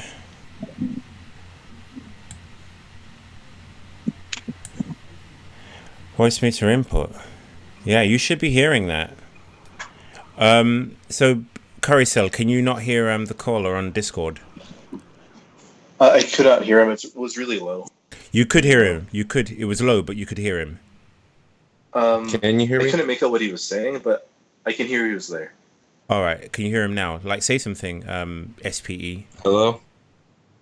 Hello. Yeah, I can hear it. I just have to listen. It's very faint. Very faint. Yeah. Okay, I don't know how to I'll fix put it up closer. Yeah. Okay. SPE, what's your point? Can you hear me? Yeah, we can. Okay. Well, I'm not going to disagree with any of you guys, but I want to offer some solutions to your problem. Okay. And it might not involve chasing women per se. Just go MGTOW. Well, somewhat, and focus mostly on what brings meaning to you. So it seems like I get that it's. I know that if you're unattractive, and given the climate that we're in, there is no other alternative but to realize that you're not going to be successful with women. But so you're saying we should embrace it and just focus on other things? Yeah, somewhat. So how about when you get to like 40 and you're thinking all of your friends have a wife and children, and all you have is a job, and you come home to your TV dinner and your video game, and you don't feel like there's any reason for you to be here. Like there's nothing is keeping you here except for a job that can replace you easily in 10 minutes anyway. How is that how can you offer that as a solution for being rejected, all because the bones in your face aren't in the right places? Well, I said meaningful. Okay. Because if you're not doing anything meaningful, then you broke yourself per se. Because if you're coming home to a TV dinner, that's pretty pointless, right? But maybe you feel worthless. You actually like. Maybe you feel worthless because you don't feel like cooking because there's no family to cook for, or there's no one to appreciate cooking. So why make any effort in life if you're just gonna spend the twilight years of your life looking out the window, wishing you had something to leave to someone, and knowing that you're gonna die alone, having not experienced what most people throughout most of humankind, or throughout human history, have experienced, all because of technology has, I guess, and women's increased standards. How is that? Doesn't seem like a solution. It seems like a I don't know. seems like the reality, but it doesn't seem like a solution. What, to just embrace it? Just say, oh well, I guess. Never mind. Are you incel or MGTOW? MGTOW. MGTOW. All right. Were you incel before you identified as MGTOW? No. So you could get a girlfriend if you wanted to. Yeah. So you don't understand, I'm guessing, what it's like for people who don't have that option. Somewhat. I haven't. It's half and half per se. Like sometimes I was rejected just based on my height alone. How tall are you? 5'10". 5'10". That's not short. Yeah. How can you be rejected by being above average height? So even you would acknowledge that women are picky then, because if you're above average height and you're getting rejected because you're 5'10", then what do you say to that, T? Well, I'm going girls that are at my height. Like, so he's saying he's getting rejected. And he's 5'10". And the guys beside he's getting rejected for his height. Is that what he's saying? Around 6 foot tall. Well, then how does it work for me if I'm 5'6"? Because maybe you're better looking in the face, T. But then what's the threshold? The threshold is... What if I was the same? What if I was same face and 5'2"? Would that still work? No, because 5'2" would be a complete death sentence. There's no coming back from 5'2". What about if I was 5'5"? It's still not great. I think your height is... But would I... Not... But would I still have success if I was 5'5"? If I was same person, same face, same personality, if I was 5'5", you would have... Would I still be late? You would have slightly less appeal. It's only an inch. It's only an inch, but you would have less appeal to less women if you... The more inches you lose in height is the less appeal you will have to to women. But I'll be able to still get something, right? What about if I was 5'4" then? 5'4". I know a guy who's 5'4". We had him on last time. He's good looking in the face, and he gets rejected because of his height. Women say, I would date him, but he's too short. Right. So, but that guy, he was, what's it called? But he was a virgin, huh? Yeah. Or what was his deal? What, 5'4"? Yeah. Yeah. Yeah. So if I was 5'4", do you think I would have any luck? Or do you think I would probably still be a virgin right now? Given your face, I would say you would likely still be a virgin. But I don't know. 5'4", I trust 5'4"s. I trust 5'4" has accurately told me that he's done enough approaches and has approached women in a outgoing way. Maybe you would luck out more, maybe because you do more approaches, maybe because you have friends where 5'4" hasn't had friends for the majority of his youth. And how old is he? He's 23. So yeah, I think he stopped. I think he stopped hanging out with friends at maybe like 20 or 19 or something. So that undoubtedly has an effect on his sexual market value, because if you're not going out with friends to places where you can meet women, then it's going to be harder to meet women. So I guess you shouldn't be dependent on anyone. You should be I'm not saying on your own. I know, but it's going to be easier to meet women if you're out in a club with friends meeting them, rather than if you go to a club on your own, or if you depend on Tinder. I think going out in the club by yourself or with one other person is probably the easiest way, because if you're going with a big group, you're more inclined just to stick around with your group and be judged by your friends if you go out. Let's say you get rejected. I'm not talking now about they're a gonna come big back group. to you and they're gonna tease you and stuff, you know. I'm not talking about a big group. I just mean one or two friends. Oh yeah, you can do one or two people. That'll be fine, because then you can encourage each other to actually do something.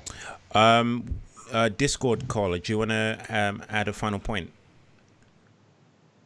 Well, what I was saying earlier was that everyone around me where I live, pretty much I get hype mogged every day. At 5'10". Wow. Yeah, at So 5'10". And what does he look Usually like? the Is he people good around looking me dude? are around like SP? 6 foot or 6'2", in that range. you're what? Sorry, I missed that. SPE. What did you say? Oh, the people around me where I live are usually around 6 foot or 6'2". 6 foot. Okay. What is he saying? He said the people around him are around 6'2". But what does he look like though? What do you look like, SPE? Is he a good looking lad? Are you good looking? 5 About a 5. Okay. and mixed. Mixed to what? Black, white, Arab? Yeah. Oh, black, white. Okay. I'm not sure why you can't hear. Curry Cell can hear SPE. Very faint. No. Faint. Okay. I couldn't make out the conversation, honestly. I'm Yeah. just going off what you said. Just words. Okay. Some words. How about if I do this? Right. No, because I can't hear him then. Can you hear? Say something. Oh, I did. Wait, let's try this again. Say something. SPE. Hello? All right, I can't hear you. Okay. Say something again. SPE. Hello? Okay. That's weird. I don't know why you can't hear. That's a shame. Right. Okay. SPE. I'm gonna have to go because we're gonna keep going. Okay. All right. All right. Thanks for calling. Latest. Yep. Bye. Right. Let's continue with this video. I've tried to nail you to giving an opinion on the statistics we've seen. Let's see if I can add this guy because he's persistent. I've tried to nail you on giving an opinion on the statistics we've seen on the evolutionary, sorry, not evolutionary, observable reality of more incels being, the incel community growing, on all these factors that demonstrate that dating has gotten harder for men, and you just seem to be like, well, men just need to try harder. All right, let's. I don't think they put in much effort, to be honest. I don't think men do much. They just expect to have the easy life. All right. Like, look at this, right? Okay, let me ask you this: how much grooming would you say the average incel does? Even That's looking hard at to this tell. photo, like how much grooming? Like, you know, for me, just to get my certain look, I had to go through just to even get me to get my eyebrows the way they are. I had to go through like different experimentation and shit. Have the easy life. And Jay, turn on your mic. Jay, turn on. Okay, let me ask you this. Jay, turn on your mic. Oh, it's on mute. Oh, we got another Aussie boy here. All right, let me mute him. Right. Got another Australian. Yeah. No. That's you. That's you hearing your voice back. Is All it? right, Oh, okay. yeah. All right. Let's see if Jay has I think Jay could unmute himself at some point. Yeah. All right. I'm syncing my audio. Give me 1 second. All right. Yeah. Mute yourself, please, for now, and then come back. Right. We're going to continue with this video. Right. This is a second approach, or a second person doing an approach. Right, here we go. Right, Mystery, just to keep you up to speed, Mystery is a master pickup artist who said he figured out a way of approaching women that results in success. Never mind the fact that he has a masculine jaw and a compact mid face and isn't ugly, has prominent cheekbones. I wouldn't say they're particularly high. He said he has a way of getting more men success. So I'll come to you soon, KIE. He is observing men doing approaches before he's given them instructions on how to talk to women. He's let me add this guy. He's persistent. Yeah. That's how you gotta be. Yeah, exactly, yeah. Right. Yeah, Mystery has Mystery. What Mystery is doing is trying to find out, ascertain how bad these men's game is. So let me just read out this next approach. So Mystery says, Brady, you know what you need to do. So Brady comes in, approaching a woman, and he says, "Hey, what's your name?" The woman says, "Tam." He says, "What?" And she goes, "Tam with a T." So she's like, you can see that she's leaning into him. She's Asian, so that helps because Asian women love white men. So he has everything on his side so far. Mass A, stop that. He says, "I saw you in Oxford Circus." Stop making me scared. He has a lot on his side going into this interaction because he's white, he's tall, he's fairly good looking, and he's approaching an Asian woman, which gives him such an upper hand. So she says Tam with the T. Her name is Tam with the T. And he repeats Tam with a T. In fact, I think it was he more said it as Tam with a T, like that. So more in less cringy way. No. In a more cringy way. I think he said it as an actual more in a questioning way, interrogative way. I think the word is Tam with the T. So he asks, "What do you do?" She says, and the thing is, her accent starts to slip a bit here, I noticed. Her accent was very, American before, but by this point, she says, "I'm a hairdresser," like that. She start to sound a little bit more Asian. I don't know if because the conversation is kind of not intriguing enough that I don't know, something has slipped. Maybe I'm just reading too much into it. I can't play the video because there is no video to play because there is a copyright against the video, so I can only read the transcript. She says she's a hairdresser. He says, "Really?" So look at her face now, because this conversation is boring. There's not much. He's asking about what she does for a living. There's not any attraction being built. Yeah, you shouldn't be doing that. Yeah. So she nods, she turns to face the bar, and she starts to smile politely. Not in a way that's showing her attraction. She's politely smiling as if the situation is starting to become uncomfortable. And so he says, "Do you like it?" So this thread about her job, like, what do you do?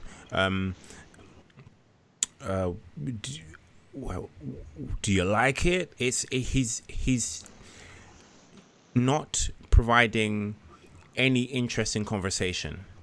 There's no attraction being built in this line of conversation. So he says, "Do you like it?" She says, "I do." And so J-Dog on the right, the pickup artist, he says he needs to be saying something interesting about himself at this point. And so Brady again, back with Brady, he says, "How much do you cost for a guy's haircut? How much?" So he's keeping on about this hairdressing. What do you do? Do you enjoy it? Line of questioning. She says 40. And so Mystery says, Brady is following the thread, the line of conversation for far too long. Are you on a bus? Oh, no. I'm not on a bus. Oh, okay. It's just people coming in and out of my house. Okay. All right. So Mystery says, Brady is following the thread for far too long, and you've got the fake smile. So So I've missed that frame, but she gave a fake smile. I think you saw an example of that earlier. A fake smile. It's awkward. He doesn't know what to say. He's running out of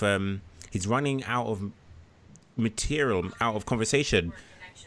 That's my okay, stop that. That's my phone's trying to talk to me. Sorry about that. So yeah, there's nothing more you can say. If you're like, so what do you do? You're a hairdresser. So you're a hairdresser. So what's it like?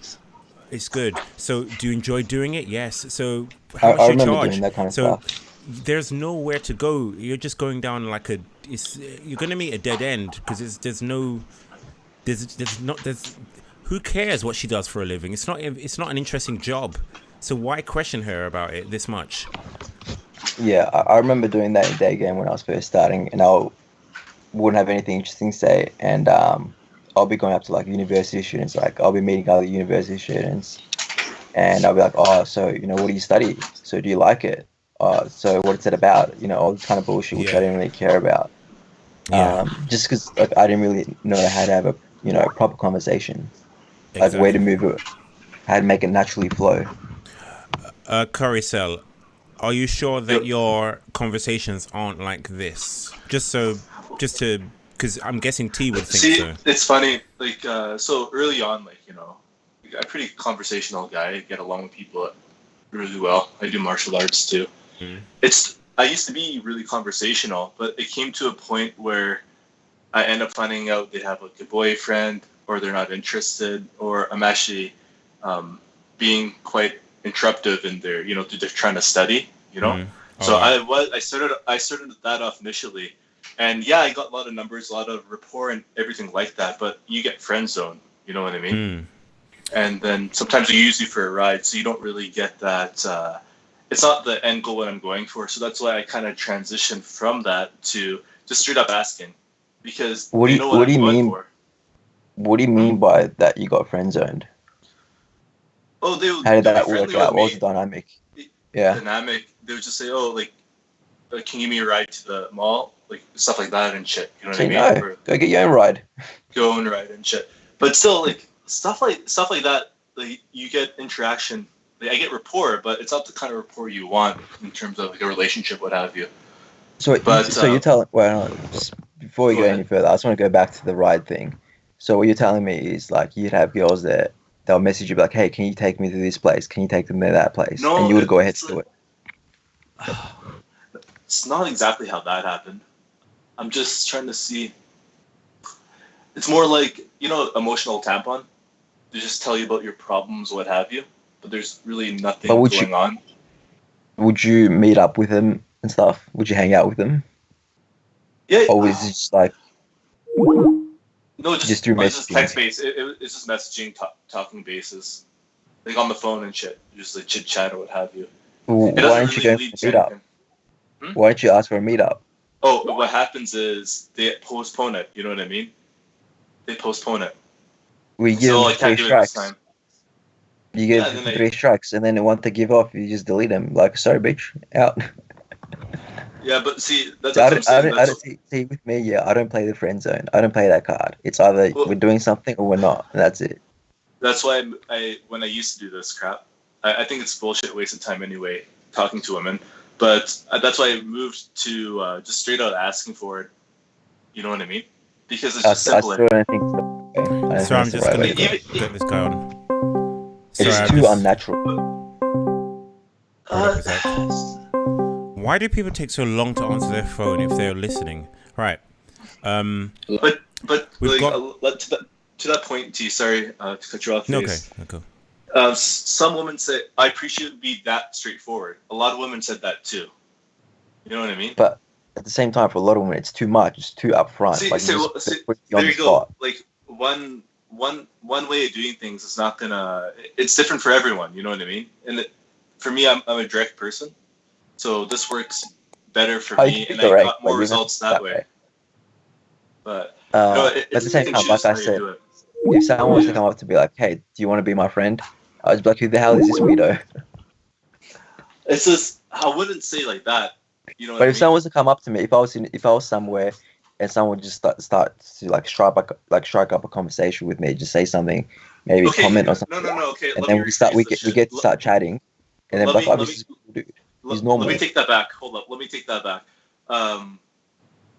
First, I won't say something if I don't genuinely believe it. Hey, so say the guy's working out and shit. I'll ask questions about his workout if I genuinely believe what that is. When it comes to women, I won't be like, "Oh, can you show me how to squat?" No, I'm gonna say what my true intention, my genuineness is. That's how I approach it. Don't look you can ask him and show me how to squat. And you Wait. can have like Sorry a a minute. little kind of tease to it. Red, we can hear you talking to someone. So. Oh, my bad. Okay. I'm sorry. I'm gonna mute the phone. Okay. Yeah. All right. Go ahead, guys. T and Curry. I know. Yeah. It's a semantics. What's your flirt game like? Do you know how to flirt? Are you familiar with you're skipping the whole flirting stage. You're just going straight in. You got to flirt with women, man. You All right, I want to jump in. For you to flirt with a woman, there has to be some reciprocity in her flirting too. There's no use you flirting with a woman and she's giving you yes, no, maybe answers. So obviously, So why are you judging men? That's the thing. You're judging men on their game. You're judging men on their game when at least half of your game is how you react or the feedback you get from the woman. That's right. That's true. So then, even in the video they were showing, the guys obviously don't know how to flirt, right? Even though they're getting responses back, but it wasn't let me say this. one-word responses. In terms of flirting, what happens? The reciprocations. If I can get a date, the first date, then I'll start. When I used to do this bullshit, I don't want to sound like a blue pill mangina that chases women anymore because I'm kind of embarrassed about this bullshit. But then I'll start trying to like flirt, touch the woman, show some, show that I'm more interested in that shit when I'm on the date itself. But initially, I wouldn't do that. I can't risk it in this day and age. I'm a minority where I live. It's mostly a redneck town. B, I'm a male. It's a gynocentric with this Me Too shit. I'm not going to risk my job over this bullshit. You know what I mean? It comes to a point, if you're incel, it's not worth the risk. And there's other alternatives, such as escorts, prostitution. And for me, you spend it sounds to me, I get my hair done, my eyebrows done, all this bullshit. How much money do you even spend on dates? If you add it up, I probably spend less money on an escort, hottest woman, compared to what you would pull and waste your time doing. It's absolutely, for an incel, it's absolutely a waste of time. If you know you're incel, just save your money and just go for an escort. And for me, I got desensitized towards it, to women in itself and generally, their beauty. It's like, whatever. I look back at all this approaching bullshit that I used to do. I'm like, fuck, like I wasted 5 years of my life on this retarded dumb shit. There's better things to do. I don't even look at women at the gym anymore. I used to work out early or late of the day because I would want to talk to them. Now I can just go talk to them on a daily basis. Like I can ignore them on a daily basis. They don't distract me anymore because I invested in escorts and shit. And that's my recommendation on incels. I remember this is the reason why I even came onto this chat, because I remember on the last live stream that Face had, this one guy says prostitution is the way to go. And I found that worked out best for me, because at the end of the day, when I went on these dates, when I approached women, anytime a woman showed any feedback and stuff, they were using me at one point or another. I dated a chick for 3 years. I was just her Uber driver. I'd pay for her lunches and shit like that. But you allowed that to happen. That was on you. That's your fault. But at the same time, until I remember this one MILF I dated, she was like 30 years old. But on the date, she said, "Oh, can you lend me $300 and shit like that for a loan?" That's brutal. At the end of the day, what did you say? I didn't hear that. I didn't catch that. I dated this I dated this MILF. She had 2 kids. Hey, we go to the date, we're making out and shit. We had some milkshakes and what have you. And at the end, she said, "Oh, like, I'm kind of strapped for rent. I can't withdraw money. Can you lend me $200? I was like, what the fuck? And you gave there's it. always a catch at the end of the day. And did you give the money? Women, oh no, never. At this point, Okay. That's at least you did something right. Good. But what I realize is women in general see men as a resource. Their pussies are leverage. They're gonna extort men, whether it's their genes from a Chad, resources from a poor sap, just wants to show them attention any way they can. So there's really no difference to me with how I see it. Going the escort route as opposed to wasting your time chasing women. I find doing that is more risk for losing your job. Well, let's see how much money you put in per investment compared to me. Like, all right. So if you wanted to, let's say if you wanted to have like sex weekly, how much is that going to cost you? Or like twice a week? How much is that going to cost you per year? Per year. Let me finish this for 1 sec. So I spent 12 grand on it. Okay. 12 grand on escorts. How much does it cost you each time? With the 12 grand, I got 29 women, but the result of that was now I'm past it. I moved on from it. I don't care about women now. Now I can focus on better shit, like my school, my hobbies, my martial arts, what have you. So you don't need it anymore. So now you're good. I didn't need anymore. So it's investment in myself to kind of cope and move on. But deep down, you still want it. Deep down, you still want it, and you don't want to pay for it. Come on, let's admit it. No, man. Otherwise, you wouldn't be here. Otherwise, you wouldn't be thinking about it. No. I'm here just to. There's some incels on this forum saying, "Oh, let me rope myself," or what have you. Sometimes they're joking, sometimes they're not, but you never know if it's real. And some said, "Oh, just do prostitution." Yeah. And for me, I say, "Yeah, it fucking works." So what if they can't afford it? Huh? What if they can't afford it? It's still better. They can afford it. Like, trust me, when you're incel, you're gonna accumulate resources like work and shit. You gotta put it in your budget. Right. You gotta put it in your weekly budget. $100 there. To be honest with you, you set $20 aside a week. Focus on your shit. Don't waste that time chasing pussy. Yeah. Spend more time working. You can purchase that guarantee. And dude, how long? Is that like once a month kind of thing?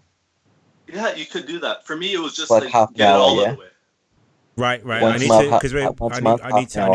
need to cut in because we can't. This show isn't gonna be like a 4-hour show. Okay. So go ahead. So Carousel, do you have like a question to T before I ask T a question? Like, what was your overall question? Your question was more like, isn't buying escorts, isn't that more effective when you're ugly or something? Is that your question?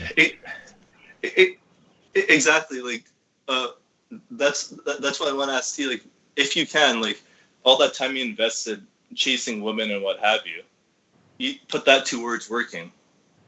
Isn't it the same? Like, wouldn't you prefer to do that? You save more time out of your day as opposed to just like, trying to. No, because then otherwise I would.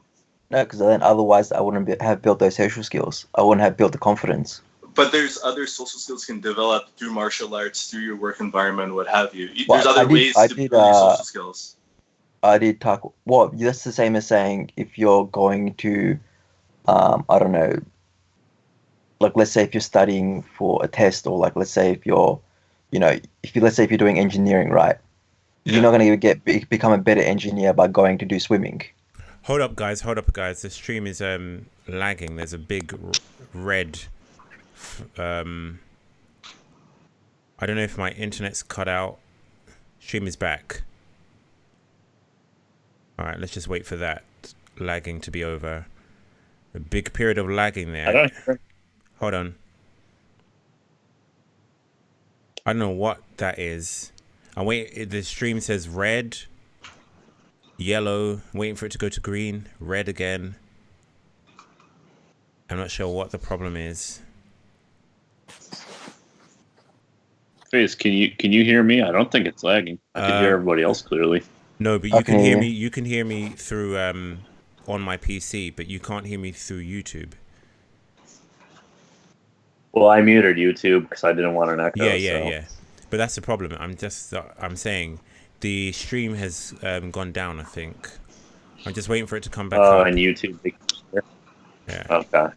Gotcha. All right, I'm waiting for the stream to come back up. If I go to here, let's see. Oh, there you go. I go to here. I just want to make sure that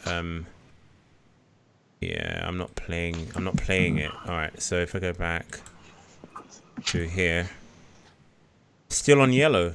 YouTube live chat, can you hear us? Stream goes. I don't know what that means. Is it going well, or can you hear us? The stream can't lag. It has so much useful info. Reload the stream, lag cell.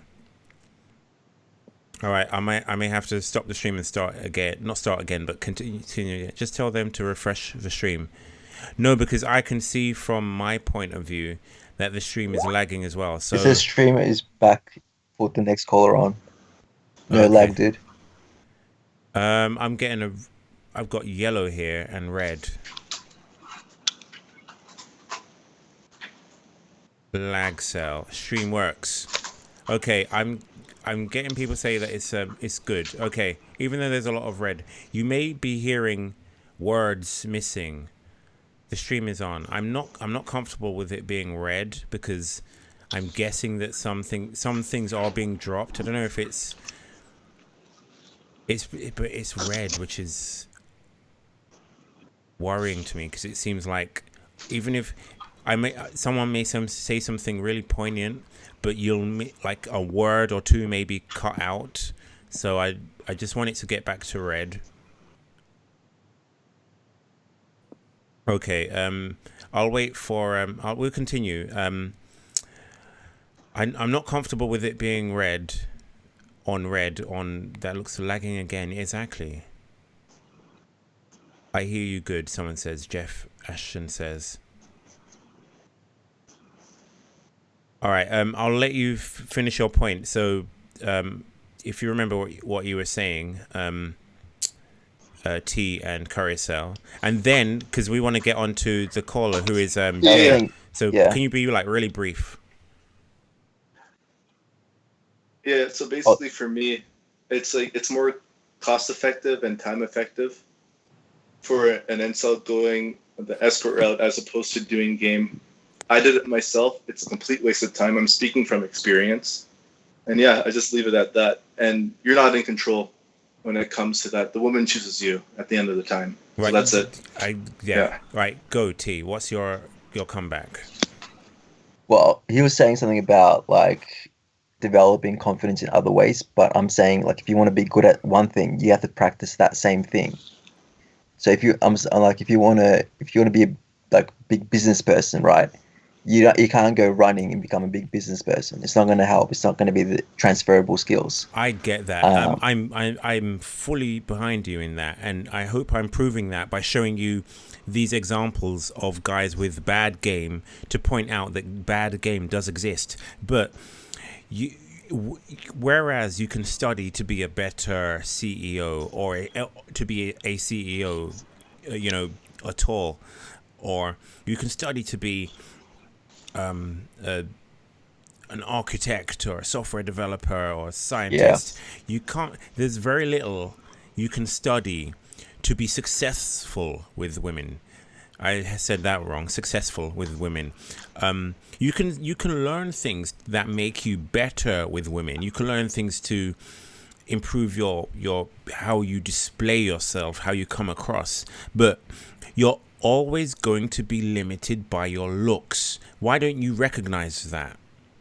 I never said I didn't recognize that though. Okay, but can you recognize that PUA helps guys who are average looking, somewhat to above average looking, whereas for someone like myself, or I'm guessing Carousel, it has no use really, not much use.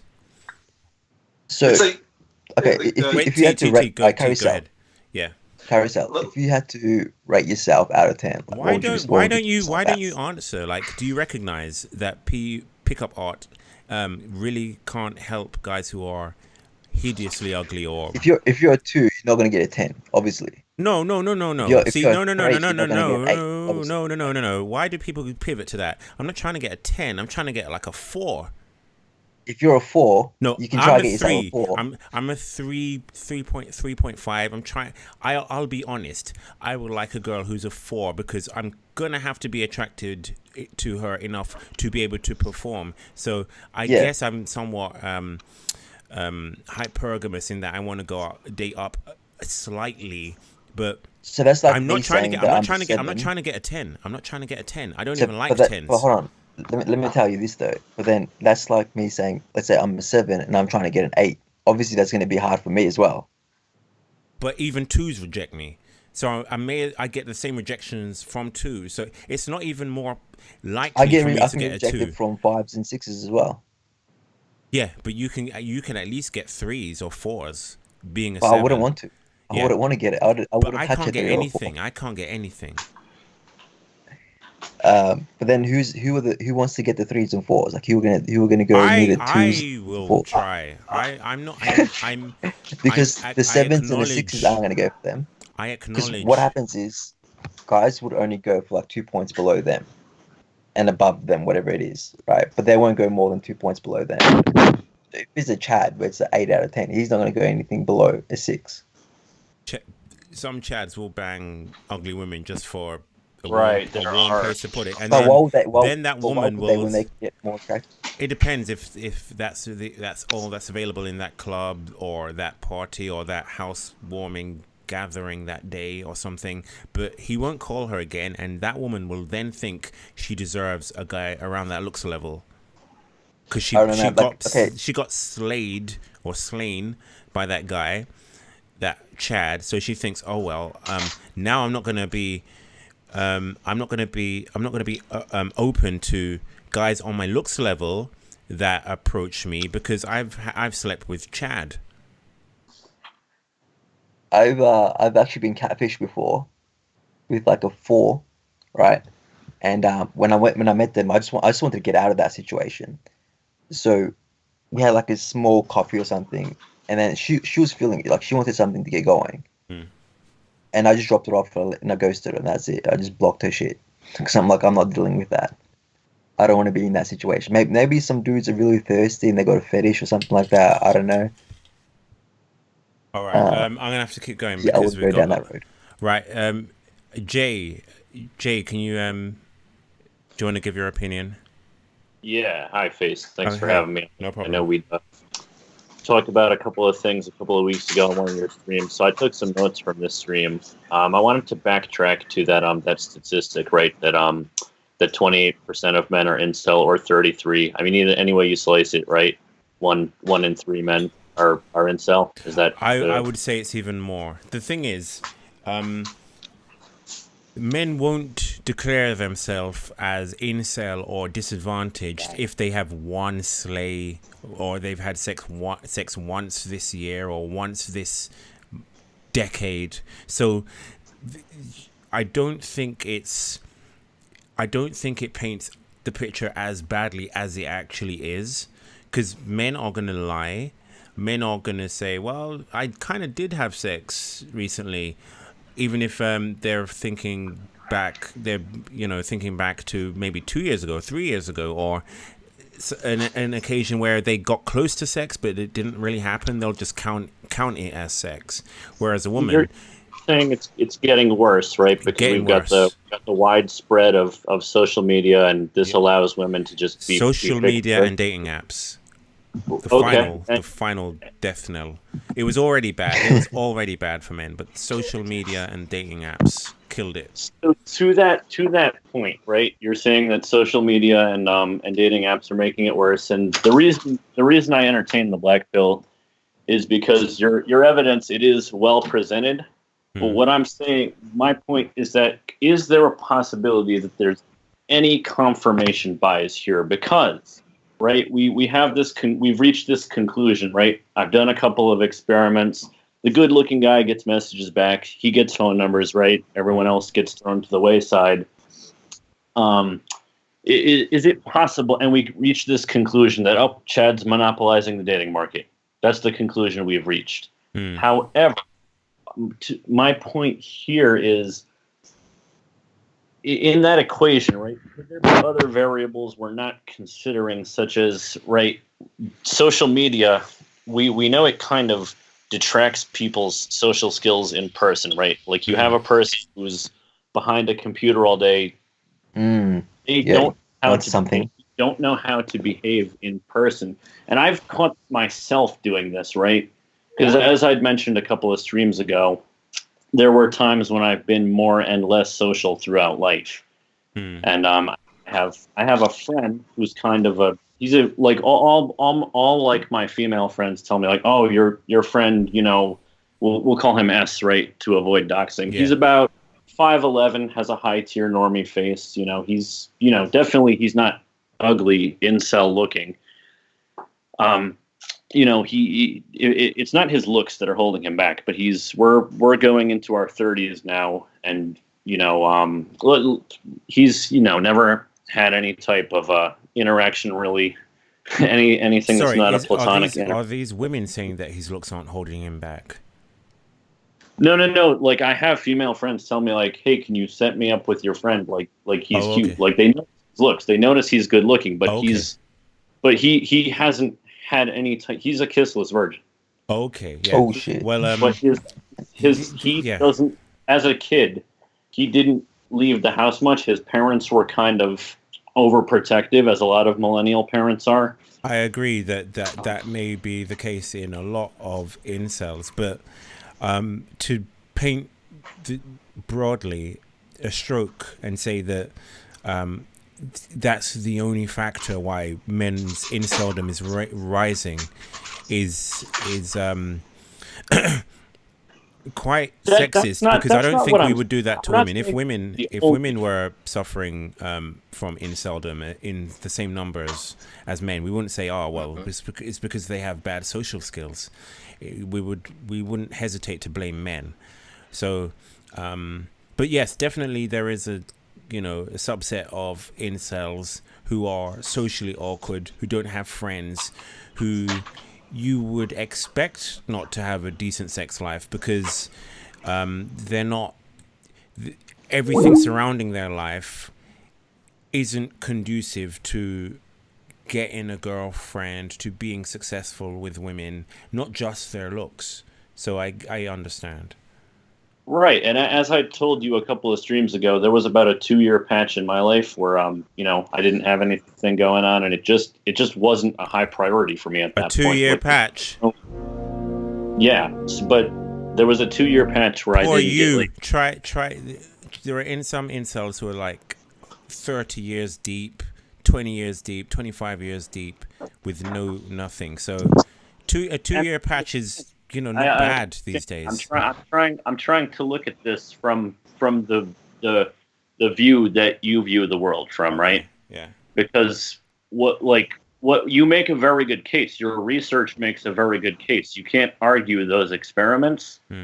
But the reality that I see, even with some uglier men, is not conducive to the results of your experiments. So another point I wanted to make, because I know you're probably not going to have that much time, is outliers, right? You say whenever there's an ugly guy who is dating above his looks level, he's an outlier, right? I wouldn't call every example of an ugly guy dating a hot woman or a decent woman an outlier, but if the looks discrepancy is too large, it's not the trend. So I guess you could actually call it an outlier. It's not the trend for men who are ugly to date attractive women. No, it's not. But you've said, every time somebody comes on the show and has an example, right? Like my friend who's 5'5", who's dating, the 5'11" girl, and they've been together since high school, right? And he's the only stat. That's because it's rare. That's because it's rare. People point to these examples and they say, well, I know a disabled guy who has a girlfriend, so every incel just needs to try harder. No, you're looking at a case that isn't it's replicated. The exception, not the rule. And I get. So now my question to the incel community, right, is we've identified. We know, right? If your worldview is the correct view, then okay, Chad's monopolized the dating market. We know that, right? Yeah. There Now- isn't even that many Chads though. Monopolize. How many cool guys do you see around? Monopolize most of the dating market. Every point I'm trying to make is with is under not the all of assumption it. Chad's monopolized most of the dating market. Not your all of it. worldview is correct.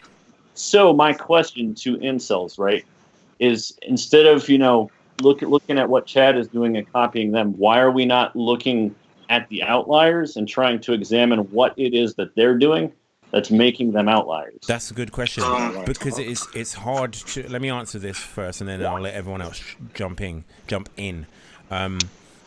It's hard to replicate an outlier when you don't know what they've done to become an outlier. So let's say the example that I get thrown at me every couple of weeks, Nick Vujic, whatever. He's a disabled guy. Poor limb growth or no limbs, whatever, very short limbs, and he has an Asian wife. By the way, it's not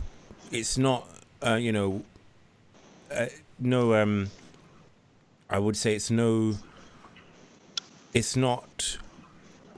We should at least acknowledge that she's Asian, which is maybe some part of the attraction, but I won't read too much into that because, yeah, Asian women love white men, but so that may be like a small part of the equation. But obviously, she's an Asian woman who's able-bodied. She can get able-bodied. She can get able-bodied. She can get a able-bodied white man. So why is she dating a disabled white man? Yeah, he has high status, but then again, even that's not enough for her to settle with a disabled white guy. That is just all I can chalk that up to. Is there are some women who are able to see past physicality and are able to fall in love, and that's encouraging. That's great. That's it. Yeah, not all women. Yeah, no alt for guys who don't know that. No alt means not all women are like that. Sorry, let me just clarify. No alt for people who don't know. It means not all women are like that. So not all women are the same. So yeah, she's a no alt. She saw past his physical afflictions, disability, whatever. But I don't know how they met.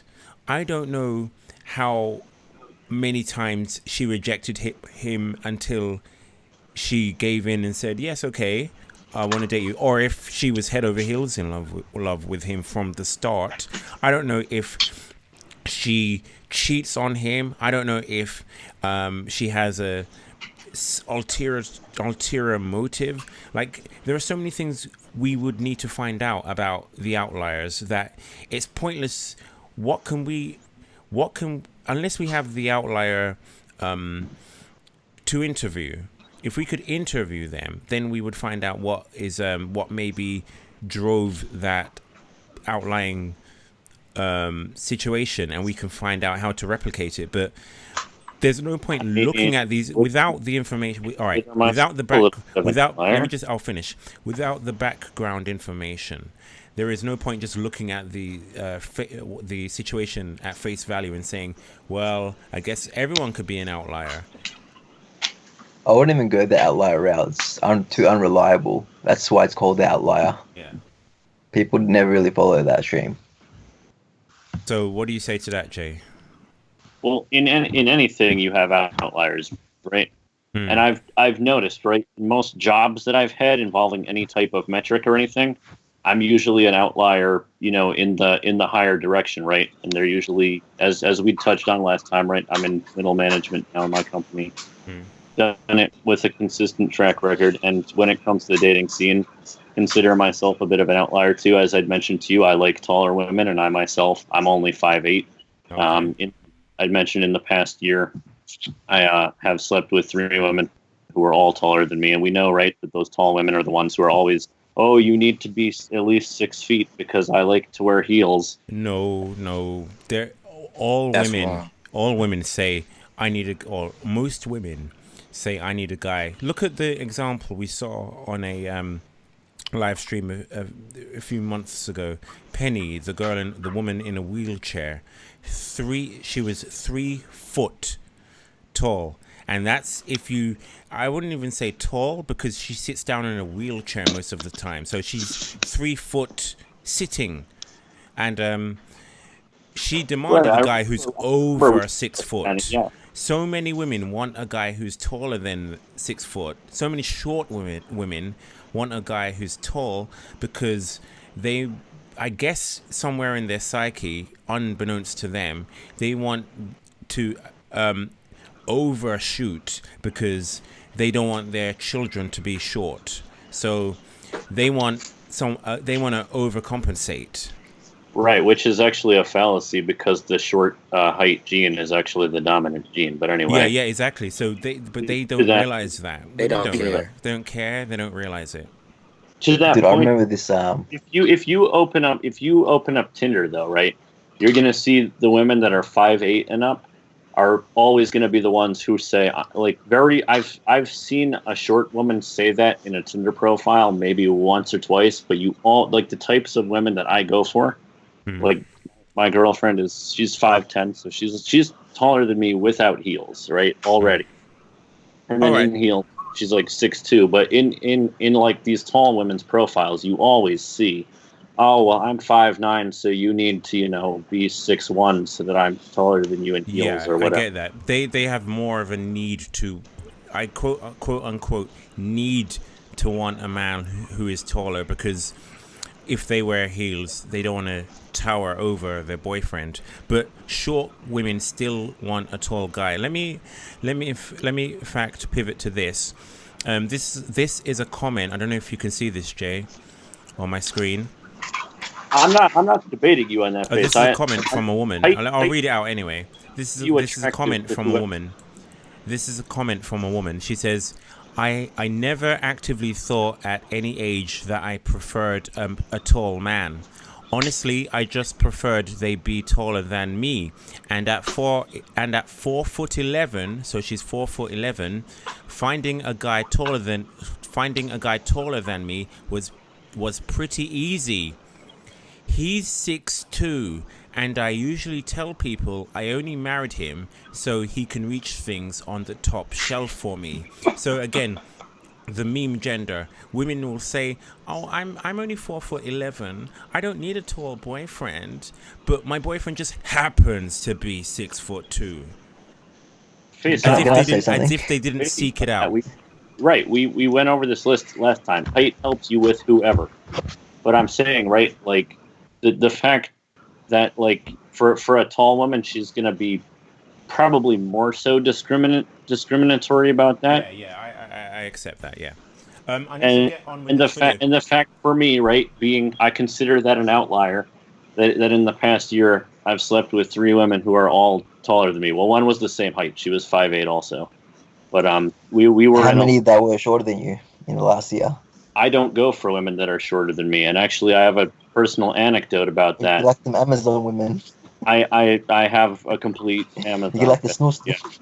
Yeah, it is what it is. And when I was younger, I was like afraid to approach them.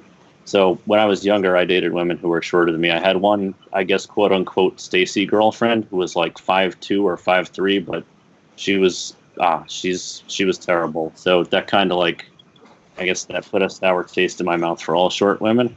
But I will like have more short women express interest in me. I actually rejected a girl who was probably about 5'4" or 5'5" a couple of years ago. I mean, she was awesome. Like we clicked and everything, and I kind of reverse hypergamied here because like I had no physical attraction to her, and all my friends were like, "Oh, what? You're crazy! Like why wouldn't you go for her?" I'm like, I like tall women.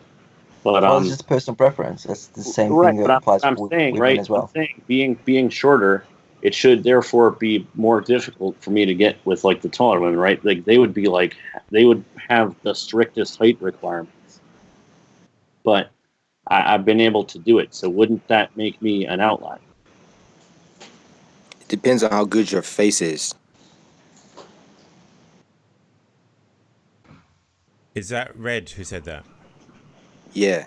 It depends on how good your face is. I don't know if they can hear you. Red said it depends on how good your face is. I don't know why Discord can't be heard. I may have to suspend Discord callers for today, but I'll keep going with Red. Red, I'm gonna keep you on. They can't hear you for some reason, but I'm gonna keep going with this video because it's where we've gotten sidetracked. So to catch people up, this guy Brady, he's quite good looking. I would say 6.5 in looks, maybe, depending on his height. He approached this Asian woman, which means he has everything on his side. ALE, I will get to you. I'm not going to read out your whole name. I'll get to you soon, okay? Brady approached this Asian woman, so he has everything on his side. He's white, she's Asian. She was initially into his face, into his race.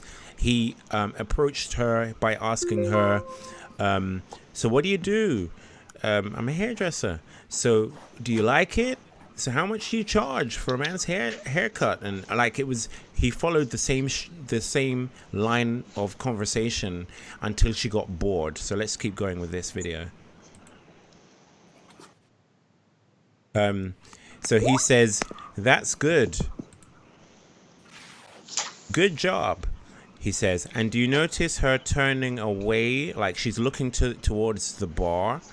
Because the conversation has become so boring. It's become all about what do you do, how much do you like work, how much you charge for a haircut, your hairdresser." Sorry, boring. Okay, so he says, "Good job," and she's like, "Yeah." He says she's not attracted to him. He said, "That's impressive." No, but if you I don't know if you could see the video, Red, but yeah. If you saw the video before, when he approached her initially, she was sweeping her hair, she was looking into his eyes, like there was obvious attraction, but he ruined it.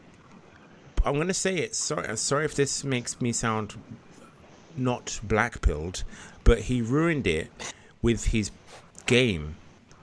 No, he ruined it with his game. His game was all right. The way he talked to her. Did you see the beginning of the approach? I didn't see the beginning, but then you can't comment. I can explain it. You can't comment then because you haven't seen it. Okay, because I've seen it happen before in real life. No, but you can't comment on this interaction. All right. Every interaction is different, arguably. True. But what happens is she looks at him. She sees he's a tall guy. I'm looking at the video now. He's a big white guy. All right. Yeah. So she looks at him. Oh, big white guy. Oh, my God. What do I do? What do I expect to do? She looks nervous. She gets that flustered feeling. And then she looks at him closer. And she begins to compose herself. And then she recognizes the flaws in his face. And like maybe his tone of she voice. didn't recognize the flaws in his face after he started talking to her about her hairdressing. No, it happens gradually. It's not right away. It's not. It is some of it's instant, but it's she gradually picks up on the fact that he's not as attractive. I can't hear what he's saying. I know you can't. I'm sorry about that. Are you just gonna have to listen to my side of the conversation? Curry, Cell, and Tea. Sorry about that. I'm not going to be able to take any more. I'm not going to be able to take any more Discord callers because the one half of the equation can't hear what's going on. You didn't see the interaction before when the guy, I think his name was Scott. He approached the woman by coming in and saying, "So what's your name? So where are you from?" And it was boring interview questions. That will kill attraction. All right. Obviously, if you're Chad, you can maybe get away with those questions. But the average-looking guy, the slightly above average-looking guy, has to have some appeal to him. He has to. I'm not going to say that game is. I'm not going to say game works if you're ugly. Of course not. But at the same time, you can't say that everything is down to face. You know what? You're right. I can see everything isn't down to face. not. But It's either not way, only if she thought Chads she was getting. more attracted It's to him. not only Chads having sex on the face of the earth. That's It's true. not only Chads. That's true. That's true. But if she was more attracted to him, Oh, if she were more attracted to him, he would be able to get away with weaker game. Yes, I get that. Definitely. Exactly. And there's lots of I guys agree who with do. you there. I agree with you there. And I pressed something wrong on the video. Let me see if I can undo that. Okay. Yeah. I agree with you. Bad game. A comment from Victor S said bad game is forgiven. Yeah, bad game is forgiven, but bad game is only forgiven to a certain extent. Like you can't walk up to a woman as a Chad and like collapse onto her and and start going and end up in bed with her. Like there is a limit. Like this incel, this autistic black and white way of seeing things, like Chad just needs to shit on her face and he can sleep with her outside in the dumpster around the corner. Please stop with that. Like let's gain some perspective. Chad gets away with a lot more, but Chad does need to say something. He needs to be somewhat appealing or engaging. Now, obviously, Chad gets away with a lot more. Obviously, the halo effect is real, so Chad can say a lot more boring shit, and it will be perceived as interesting. But Chad does need to say something. Chad may get approached, but he needs to say some words. He needs to say something. That's true. What did he say in the interaction? Okay, He just in asked the her about her interaction. job, that's it? Yes, he said, all right, I don't want to go. Let me just go through this quickly. I don't want to. This is really. I just woke up, man. I gosh, just woke okay. up and then. All right, let me just go through this quickly.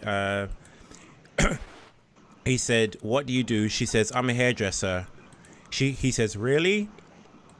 Okay, because, all right, let me go. You're killing me, bro. She didn't see the start of the stream. Sorry, man. All right, let me just get back to this. So, yeah, he approaches this Asian woman.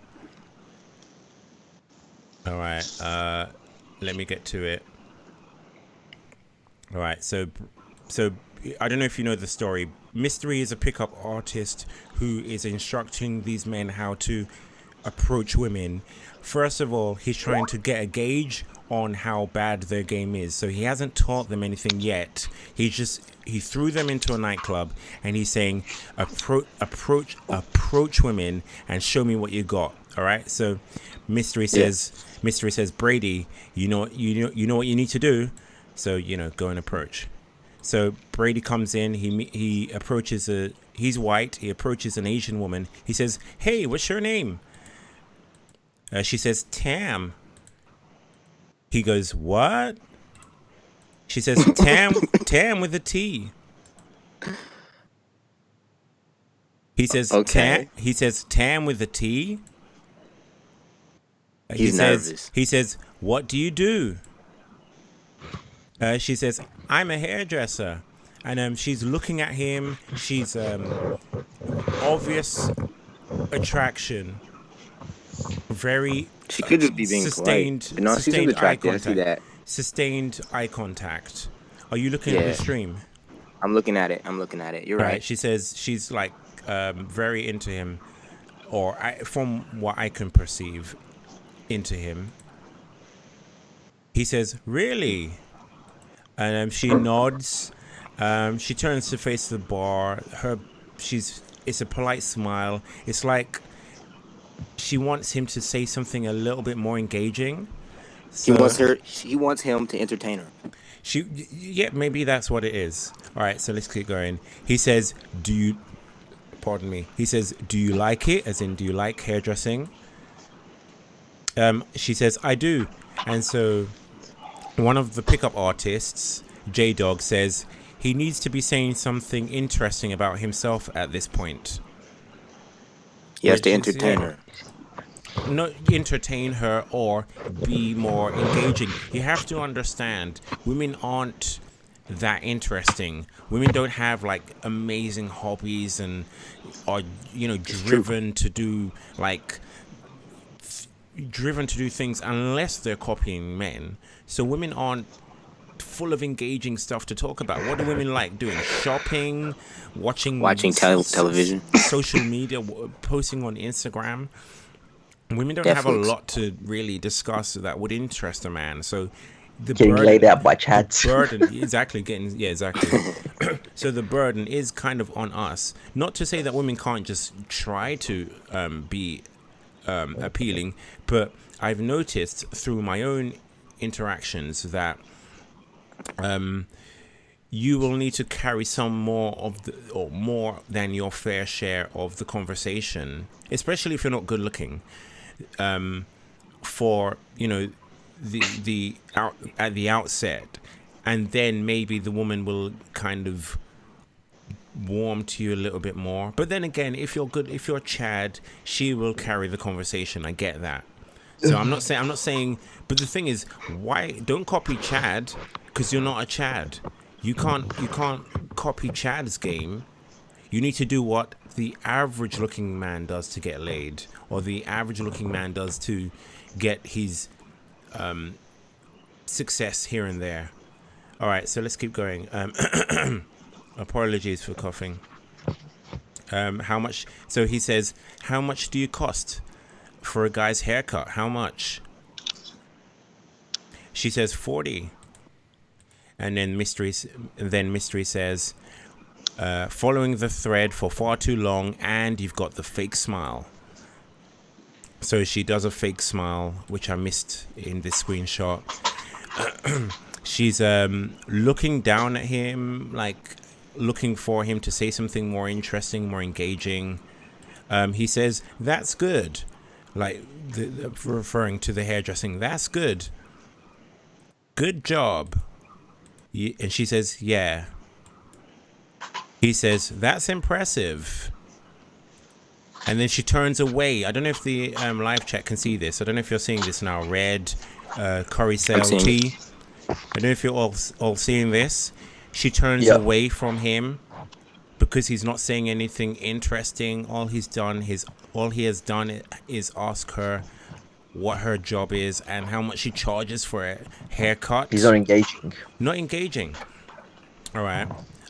She turns and she's away. also not that attractive. Maybe that's at the same time. part of it. That's part of it. Definitely, I would say that maybe Chad could have gotten away with this somewhat, but or just a higher status guy. Yeah. But you're not. Why are we trying to copy Chad? Because we see Chad having success. All right, so yeah. But you can't. You need to tailor your approaching women to what will give you the most success. If Chad swings from a tree and rubs horse shit on a woman's face and says, "Come sleep with me," I don't think you should, try to do that. You should emulate what Chad does. You should emulate Chad's looks as best you can through surgery, gym, hair transplant, but don't emulate his game quite so rigidly. More so emulate his as much as you can. Obviously it's not that possible. Emulate his looks, emulate his looks, or at least try to get close to his looks, and then maybe you can use some of the game that he uses. All right, let's keep going. He says, awesome. And then she turns away. And look at this. She turns away. And then Mystery says, see, and it's gone. And so she's turned away fully. Body language doesn't lie. And then Mystery says, that's how that works. And then, Brady says, he says, after I was rejected, that kind of took the wind out of my sail, I guess, and I didn't really talk to any other girls after that. So even though the guy, he looks like a good-looking guy, he's got no sex appeal. They do work on his looks after, but he is better looking than her, I would say. or at least to look smashed. At least to look smashed. He has to be better looking than other guys. Yeah. But She you thinks probably he still didn't get the pussy wet. You know what I'm saying? He has to be better looking than the other guys she thinks she can get. I hear that, but you have to. I know I'm gonna sound like I'm not black-pilled, but there has to be some. It's kind of a coincidence. It's not just like black and white. It's not so black and white where he got rejected primarily because he wasn't good looking enough. No, that's a factor. He also had a shit way of talking to her, shit engagement, shit things to say. Can we not acknowledge that? No, even if he had the game, wait. Red, you speak first. I don't know. I know you can't hear him, but if he had the slickest game on earth, if he had Patrice O'Neal level game, the only way she would be receptive to that. To your point you were making before about wait, because Red is speaking. I know you can't hear him, but Red, make the only way she would be receptive to his master level game, is if she was in a position where she was on a rebound or looking to settle for a guy, anyways. So it's not just a combination of looks and his game. It's also her current like emotional state. Her emotional state is a factor, yeah. But can we not acknowledge? Do you not acknowledge that he didn't say the best? He wasn't saying anything that would be. I acknowledge it. Yeah, was attractive or engaging or interesting. I get that Chad could have said the same things, and she would have been more interested, but. Yeah, I'm just saying that as a sub 5 incel, you at least make it so you can't be attacked for your game. You can't be attacked for the way you talk to women. So intangibles. Yeah. You just get that out of the way. Watch a few of these videos and realize what you may have been doing wrong. And then you're like, okay, so my game isn't the problem. My game, my game is decent enough. Let me do some approaches. Okay, I've done some approaches. I've confirmed that the only logical conclusion to my rejections is my looks. It can't be my game anymore because I've perfected that or I've improved it. Obviously your game doesn't need to be like 10 out of 10, whatever 10 out of 10 game means, but you improve it and then you could say, okay, right, it's mostly or almost entirely down to my looks why I get rejected. That's all I'm saying. Yeah, that's all I'm saying. Because this guy's not his looks. He's not his look. He wasn't DQ'd for his looks. Yeah. Bulldog Mindset, thanks for reaching out. I don't think I'll be able to get, because I want to get Bulldog on the next stream, and I don't think it would be fair to him, to his points, to be able to rush him on in such a short frame of time. So I would like to get you on a different time. So I think that's all I wanted to say with that. Red, do you have a final point to make? Yeah, sure. It is partially his game, but his game would have only gotten him so far. His game obviously, yes, I agree. Where he was competing still. His game would have only gotten him so far. Like, for a few other guys on her phone or whatever, or her Snapchat or Instagram, like it would only have gotten him so far. Yeah, a lot she of has better options. Mind you, for context, this video is from 2005. So. Oh, but that totally that changes everything. No, I'm not saying that. That changes everything. It's not even. It's almost not relevant. I don't want to even say that like no disrespect, but it's a totally different time with social media. Yeah, thank you. It's a different time. Yeah, different. She had no smartphone, no Tinder, no Badoo.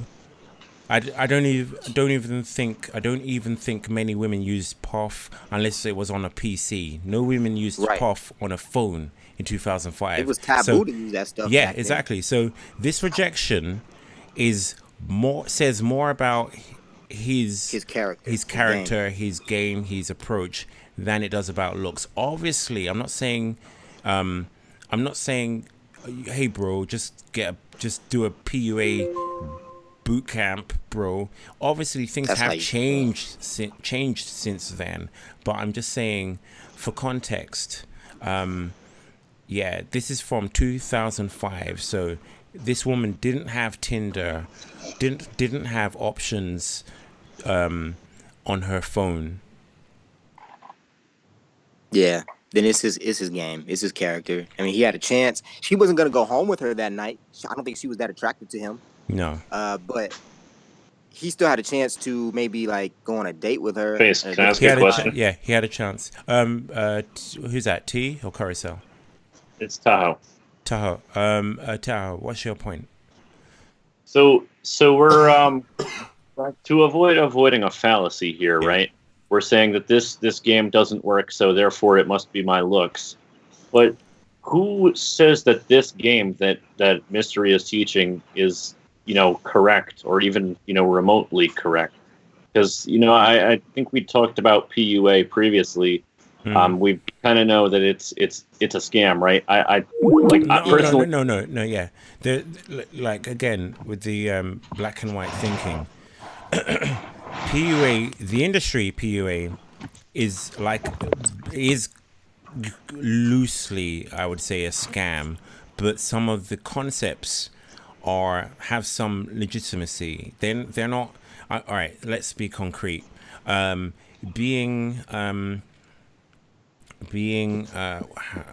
think of something that they say.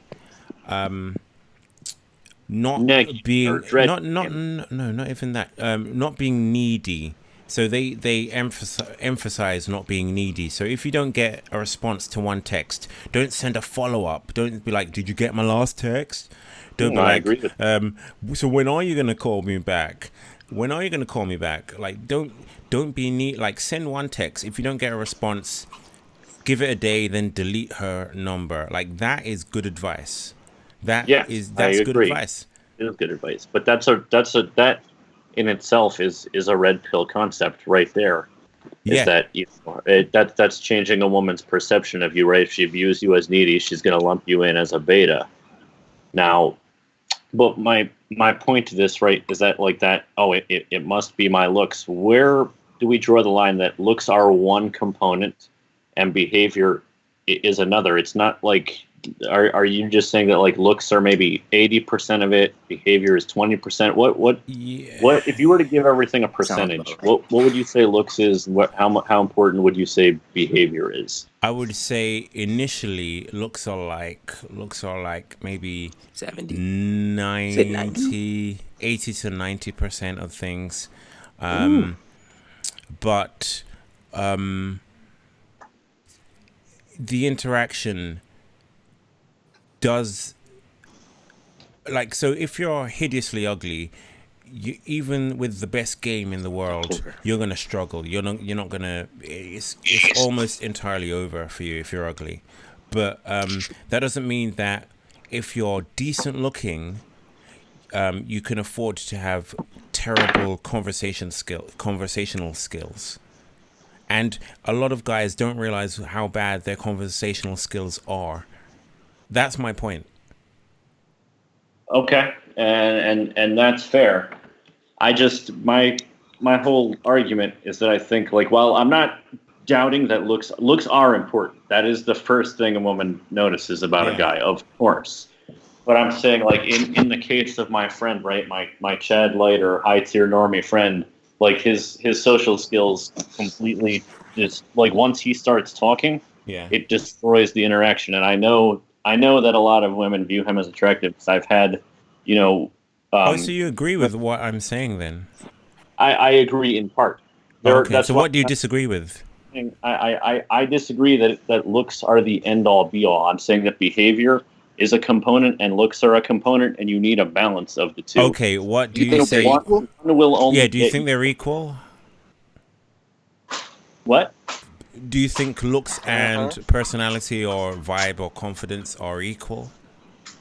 I would say, yeah, around the same. Equal. Okay. Wrong. It's the case of my I friend don't agree. Rose. I don't agree. Like I know, Okay. I know, I've been sounding red pilled up to this point. I don't agree. Looks are way more important. I'm just saying that don't neglect the personality aspect. You do have to have some. You do have to communicate as if you've been a human being who's left the house a lot, and who knows how to interact with other human beings. So I dropped something else. I want to drop something else. Okay, That's Red the wants to fact- drop something else. In the case of my, Wait, a lot of your Red. a lot of your Go ahead. behavior, your game skills are a product of being good looking in the Definitely, first definitely, place. yeah. Your game skills, as Red said, are a product of your looks. I've said that before. So obviously, Chad, there are two things going on. Chad can get away with worse game, and Chad is less likely to have bad game because he's had already- positive reinforcement throughout his lifetime. Right. David, I don't want to read your name. David, I will try to get you on, but I've got so many guys in front of you. Red, do you want to make a final point? Because we need to, I'm going to try and be out of here by, I guess 1 a.m. All right, I'm just going to repeat what I just said. Basically, just like how Chad has those positive experiences that allow him to have more confidence and more game, a lot of guys who are kind of pre-rejected by women for factors they can't control, every time they're rejected, it weighs on them. Yes, and every they time another can't guy is express the rejected, same yes, level it of game. weighs on them, yeah. And obviously, it's hard to become confident if you're being rejected because of your looks constantly. I get that. I've been in I'm those a situations 3. where your heart I is know. beating out of your chest and you're trying to maintain eye contact. Yes. It feels like And like it's Dark hard. Souls. It's hard to engage in a woman and use your what social skills you have if a woman doesn't give you the opportunity. If a woman's already kind of saying no with her behavior from the moment you approach her, then obviously it's going to be hard to build on your game and skills. And and it's obviously and when it's you've going to been be hard rejected to. several times, it's like a fight. If a guy's jabbed you a few times, you're gonna start flinching. Yes, if a guy's jabbed you a few times, you're going to start flinching. Over and over and over again. If you've been rejected over and over and over again because of your looks, Yeah. damn man, it's gonna be hard to fake your confidence. It's gonna be hard to have game. Your confidence is, I would call it, confidence is the byproduct of success or knowledge. Not so. If you know something, you have an in-depth knowledge of something, or you have experience of something, or you have the capacity to do something, or experience doing something, then you could be confident. But if you're confident, blind confidence is delusion. So yeah, I get that. That. Hard to be delusional. No, it's easy. It's It is hard. But delusion is probably easier than confidence without having a just reason to be confident. Well, it also depends on what's on the line. And when Drexen's on the line, it's hard to be delusional. So, Face, in the case of my Chad late friend. Red, I'm gonna let you go because the Skype callers can't hear you. Okay. Yeah, I understand, man. All right, but maybe I'll another get time. back another time when I get this fixed. Okay. For sure, man. All Let's right, stay in contact. We'll set something up. Thanks, bro. Talk to you soon. Peace. All right, peace. Right, I guess I can't do any more Discord callers. So everyone who's on Discord, you're gonna have to add me on Skype. That's FACEandLMS. But at the same time, I'm not gonna be able to get around to everybody. So what did? Yes. Was it? Jade? Was it Jay who spoke last? Yeah. Right. That Can you make a me. final point? Because I've got to move on. So in the case of my Chad late friend, right, the one who doesn't get anything, even though he has women tell him he's good looking. My female friends before they knew his personality, they're like, "Oh, your friend is cute. Can you set me up with him?" And then he opened his mouth and ruined the whole thing. So do you think like he gets one leg? Did he have bad teeth? He's gonna be a slayer, or what? Like once he gets a little confidence, he's just gonna go out and slay, or what's gonna happen with that? His experiences Almost 30 and a virgin. Well, he's going to have internalized certain behaviors, so it's going to be hard for him to be a confident guy or an outgoing sociable guy, a guy who has confidence in his sexual prowess and sexual experience, because he doesn't have any. If you're saying he's quite good looking and women would like to date him, if he hasn't worked on his personality or I'm not sorry, I know I sound like an incel tears blue pillar here, but if he hasn't worked on what women are saying is the problem, I'm not saying that. If he hasn't worked on what women who know him, who talk to you about him, if he hasn't worked on those aspects by now in his 30s, I don't know if he ever will. Because if he hasn't seen the need to change, then I don't know what. By now, I don't know what will make him change.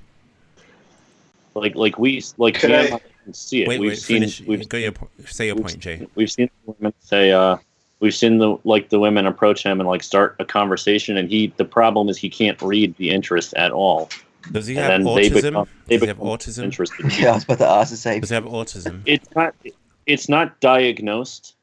He was never been diagnosed. I've known him since we were in kindergarten. I've known him almost 25 years. Nothing is diagnosed, and he does have a decent job now. It took him a while. He took a long time to graduate college. He doesn't have a learning disability or anything, but he's so what do you like about him? Like, how come you're still friends with him? I mean, I've known him forever. I'm not like that. Like, I'm not going to judge somebody, like, just because somebody. But apart from that, apart from knowing someone for a while, like, what do you like about him? What do I like about him? I mean, we have common interests. We talk about our nerdy things, like our video games and Star Wars. He's like a nerdy dude, all right? He's a nerdy guy. Yeah, he's a nerdy guy, but he does like we have had women comment that he's a good-looking guy. And how old are these women though? That's my question. How old? Like 30, around your guys' age? Around our age, yeah. I'd say like 26 to 30. What I find with women when they get close to 30, they drop their standards because we know the wall. Yes, yeah. Yes. But like, so is that a possibility that say, oh, he's good looking because they know they're hitting the wall? Does that play a factor of them saying that he's good looking? I'm sure he gets it more now, but it's been consistent, like ever since when he was been in high school. Like people still commented on his looks. He's 29, but people commented on his looks, like even when he was younger. Again, he just he like they would try to talk to him, and he would immediately kill their attraction by like not reading the social cues or trying to talk about something that they have no interest in. Because the scope of his conversations are pretty much like video games and his job. He doesn't really like have any really hobbies or anything. He's kind of your stereotypical like shut-in guy, and a lot of it was his parents kind of like kept him from socializing when he was younger, didn't let him out much. So that's kind of stunted him. He was in a cage, huh? They kept him in a little cage. Yeah, kind of stunted him socially. So but the thing is he does have looks. Like we've heard it, and like, as no homo, but I can admit when another man is a good looking man, he's better looking than I am. Okay, I'm gonna have to keep moving though, Jay. So okay. Right, thanks for calling. Call back again soon, okay? You got it. All right, thanks, bro. Bye. Right. Right, let's finish. I think we've finished with that video. Let's try and take this in order. All right, the Unreal, finally. All right, let's add this guy. I am sorry, the Unreal, but I can't give you the rest of the show to call. This is going to be quick because I have so many people to get on. What's up, man? What's up? Hey, the Unreal. How nice to see you. Nice to talk to you, bro. Even though I totally disagree with you. I want to talk about the height thing, okay? I want to talk about the... yeah, I mean, you're saying that above 6 foot is the minimum, right? No, I'm not saying that. I'm saying being having a good Yeah, if you're less than face. 6 foot, you get the Having rope. a good face. No. I'm not saying that. I'm saying having a good face can overcome short height, but women do prefer taller guys. That's not even me saying that. That's just statistics and observable reality. Don't be mad at me. Don't come back at me. I'm just repeating what biology, dating studies, everything is showing us. You know, with the preference thing, that's just the same as saying that men prefer, slim women, but doesn't mean they won't date fat women. Yeah, but women don't need to date below their standards anymore because they have the options. So that's the thing. Maybe in the 80s, you could say, yeah, women prefer tall guys, but they'll settle down with a short guy because they only know 30 guys in their small village or 100 guys in their city or whatever. But nowadays, women have access to so many good-looking tall guys that they don't have to settle. Tall, good-looking guys don't like fat women. Like, I don't like fat women. I'm not gonna go for them. Yeah, but you don't. But some do.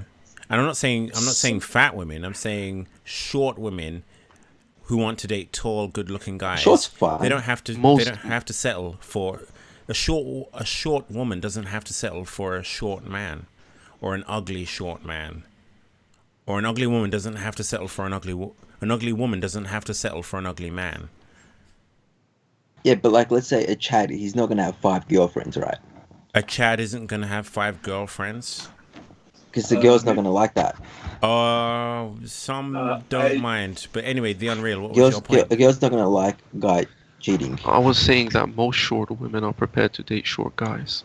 That's what I was saying. Oh, okay. What do you have as like facts in the way of facts or evidence? Well, I mean, based on the average heights that you see in the real world.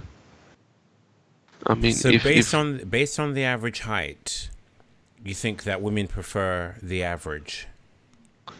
Well, the thing is that if you're taller than a woman, then that's already enough. Yeah, that's good. That's good, definitely. Yeah, but to an extent, or even the same height to an extent, a woman who's 4'11" may not find a guy who's 5 foot enough of a discrepancy for her to find his height like attractive.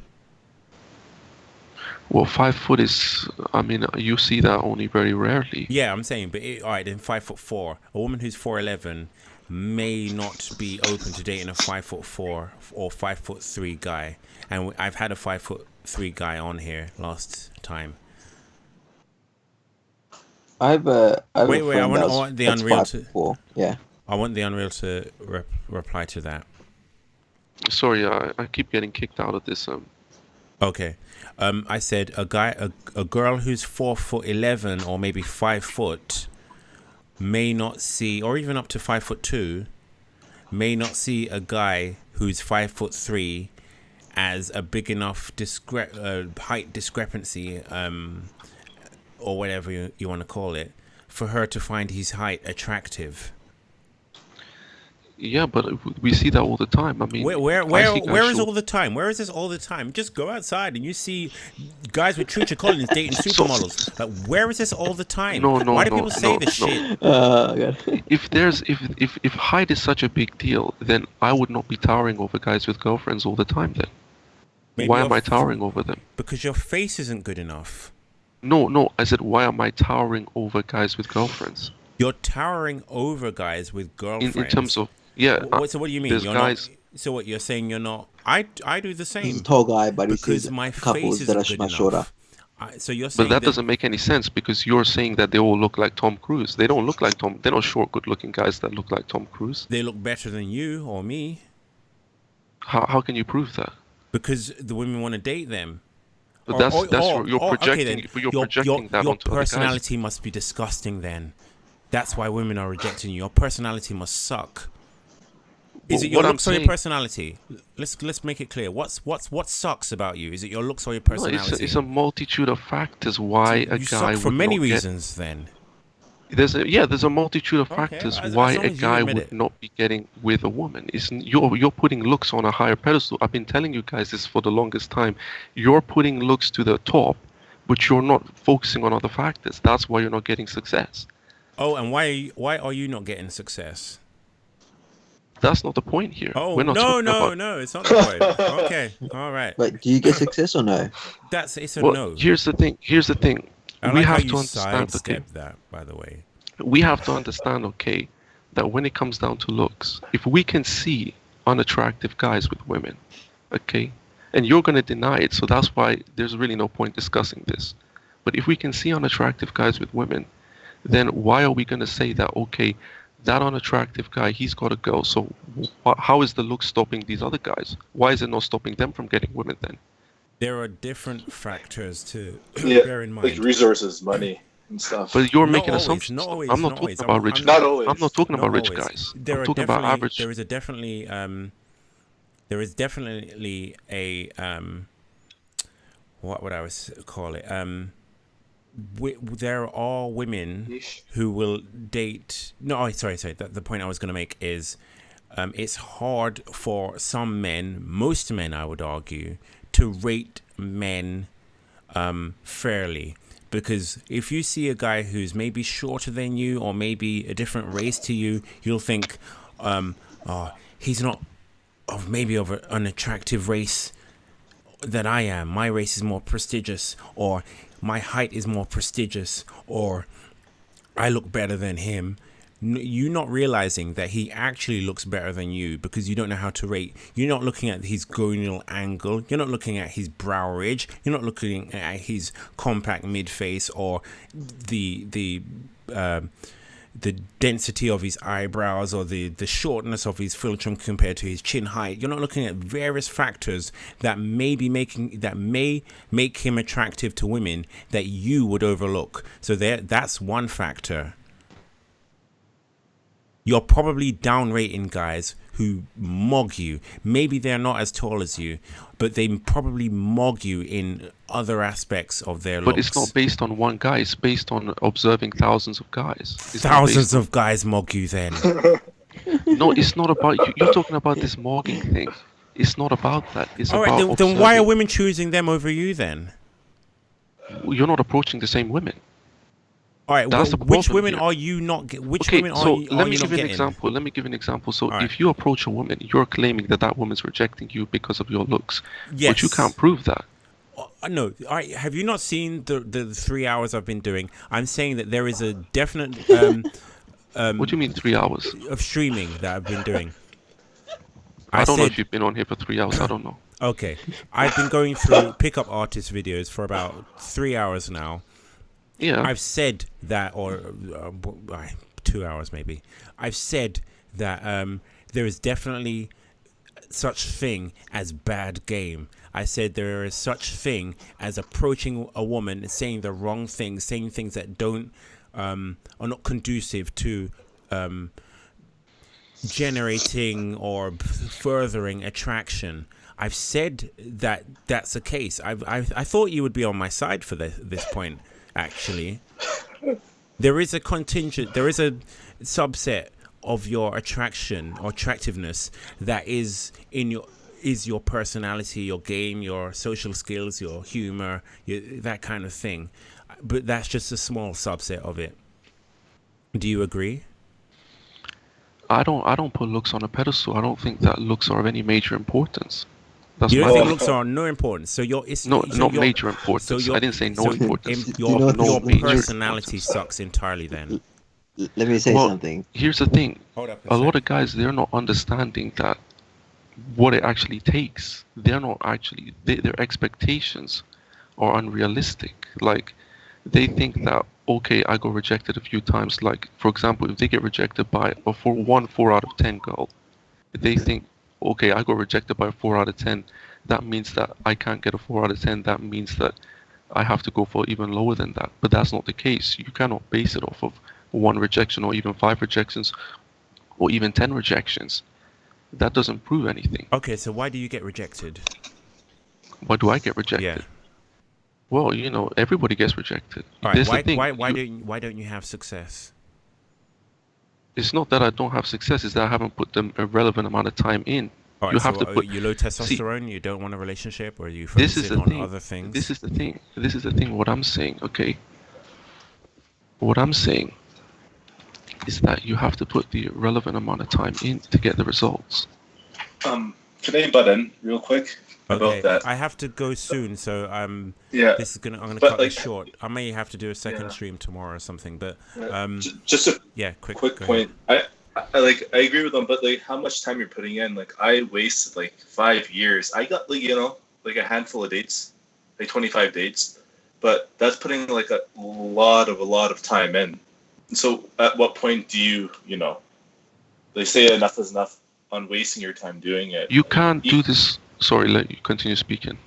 No, go ahead. It's just like You can't do gets this results. online. All this online stuff is just lame. I mean, I agree. you really have to know the person in real life. I agree. Oh, most of my 100%. approaches are in real life. Same here. Yeah, but what I'm saying is like, I don't know you guys in real life, so I cannot analyze anybody. Gotcha. So what you're saying That's that true. there's no. All right. What do you think of the 28% of men that haven't had sex? I think it's in a year, but it could be even worse. It could be ever or hardly ever. Well, here's the thing. I've seen that. I haven't really looked into it majorly, but the thing is that what the study doesn't say is how much time they've put into the dating scene. Because That's fair. That's a fair point. Yeah. My thing is that you can't just get into the dating scene and it's like a part-time job. That's the way I view it. If you're not putting the amount of time in, then don't expect any results. I get that, but is it not fair to say that there are men who will put time in and get no results? Yeah, they probably have Asperger's. So 28% of men who responded to that survey have Asperger's. Well, you're assuming all that 28% have put the time in. Let me say, can I You're assuming that they haven't put enough timing in. Well, we don't know. That's what I'm saying. We don't know that. What results are you talking about? Like getting laid, getting numbers, or what? Because like I put the time in, but I did not get laid. That's the results I was looking for. I put the time in, but I didn't get laid. So what results are you looking for? Well, that depends what the guy wants out of it. Yeah, got you. Let me butt in. I just want to say something. Mm-hmm. It's pretty much like, okay, there's different avenues of meeting women, whether it be online, cold approaching, through friends, social circle, all that kind of thing. It's the exact same thing as like getting a job, right? If you call up different companies, you just call them up, hey, I'm looking for a job. It's not going to work that well, right? You're going to have a higher chance of getting a job through a friend, because he's already got familiarity there. Like they know each other. There's context, there's a background. And I find that's how a lot of people, if they're unattractive, that's how they get attractive girlfriends, because they have a friend to vouch for them. Another means is online, because when it comes to online, someone's already looking for something. So if a company posts an advert that they're looking for someone to employ, then obviously it's going to be easier for someone to get that job. Now there's going to be a lot more people applying for that position, and they're going to want to find the best fit for that company. And then there's through a friend. So if you're working at a company and you got a friend that works there, it's going to be a lot easier for him to bring you in as compared to you just calling up and the company has no idea who you are, what you're about, if you're the right person for the job. And they're not even looking for anyone at the moment. So that could be a big thing too. So a lot of girls you approach, they're probably not even looking for anyone. They're not even in the mindset to meet anybody. So you have to find someone that's logistically close to you, has some kind of context within you, similar interests, you're attracted to each other, and you have it's the right schedule to actually meet up. There's so many different factors involved. It's not entirely on looks. A lot of work. Someone says someone says that the Unreal One sounds overweight. That's just unfair. That's a low blow. All right. What do you have to say about that when it comes to like comparing to finding work, finding a job? I agree with it. And comparison with the dating game. It's the same thing. That's why and for me, finding a job is really difficult. So that's why it's good to know someone to get a job. And I think it's easy if you know someone in a social circle. That's the best way. But yeah, right. because Yeah, it's so much but work, that doesn't mean I avoid it completely. that doesn't mean cold calling companies can't work.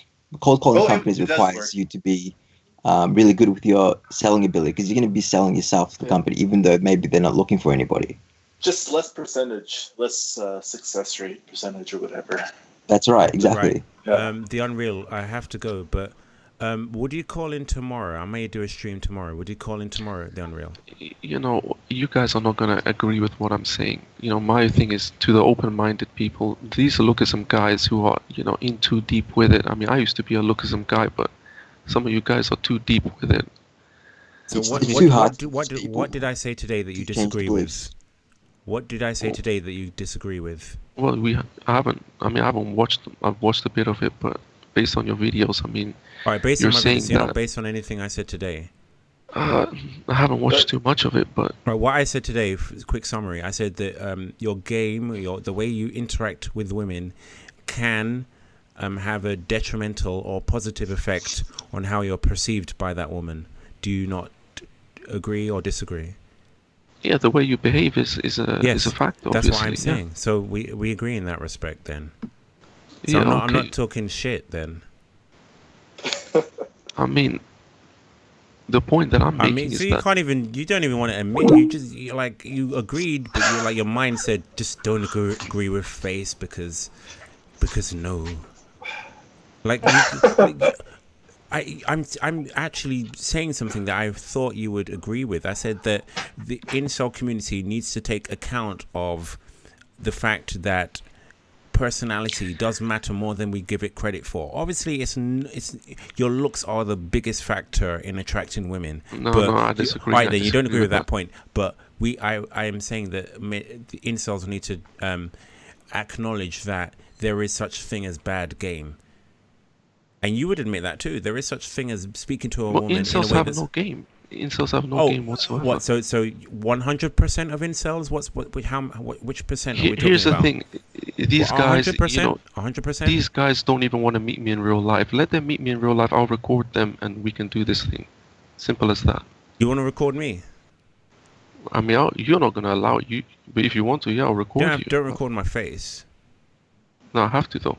Oh, so we you have to see your facial expressions because that's part of it, you know. All right, well, I don't want to get doxxed, so I would have, if you could record the back of me, or if I could wear a spy cam or something on my chest, I'd be open to do that. I mean, the thing is, these guys are antisocial, and that shows why they're not getting success. The olive branch was extended, and you're like, no. No, we need to see the facial expressions. Okay. I mean, so what? Do you say 100% of incels have Asperger's? From what I've seen, bad social skills, or whatever. I cannot say 100%, but most of them do. Most, just based on what we've seen. Do I have? So is that why I'm getting rejected by women? I've heard people come to me and say that they think you have Asperger's. I'm not. I don't know. That's really great internet detecting, diagnosing that they can do. That's really great. That's really well. Well, you know, done. I don't know. I mean, you may have it. I don't know. Yes. All right, I may have it, but I've had a girlfriend before. So then, if she didn't detect it. Well, I'm not saying that. So I get thrown into these two different camps. People say to me, you get rejected by women because you're incel. I mean, because you have Asperger's. And I say, well, I've had one girlfriend before, way back before smartphones. I was a beta box for her, whatever. But even beta boxing is hard these days. So I get attacked from that angle. I get attacked from the other angle where people say, you can't get a girlfriend now, so it's because of your personality. I get attacked from every angle. So, well, incels will attack because they don't want to see other guys succeed. It's a very anti-male community.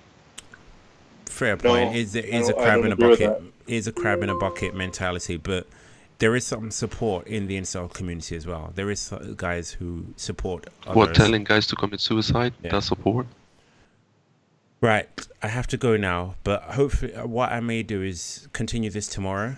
Okay? So thanks to everyone for taking part. I'm not going to get around to everybody. Subscribe to the Unreal one, the truth of the manosphere, okay? All right. I will do a video debunking you one day. The truth of the manosphere. That's what you guys need. Hey, thanks. Curry, like Sale, it's and a T, trope. thank you That's for taking part. Guys on Skype, I'll get around to you another time. All right. So thanks for taking part. All Bye. right.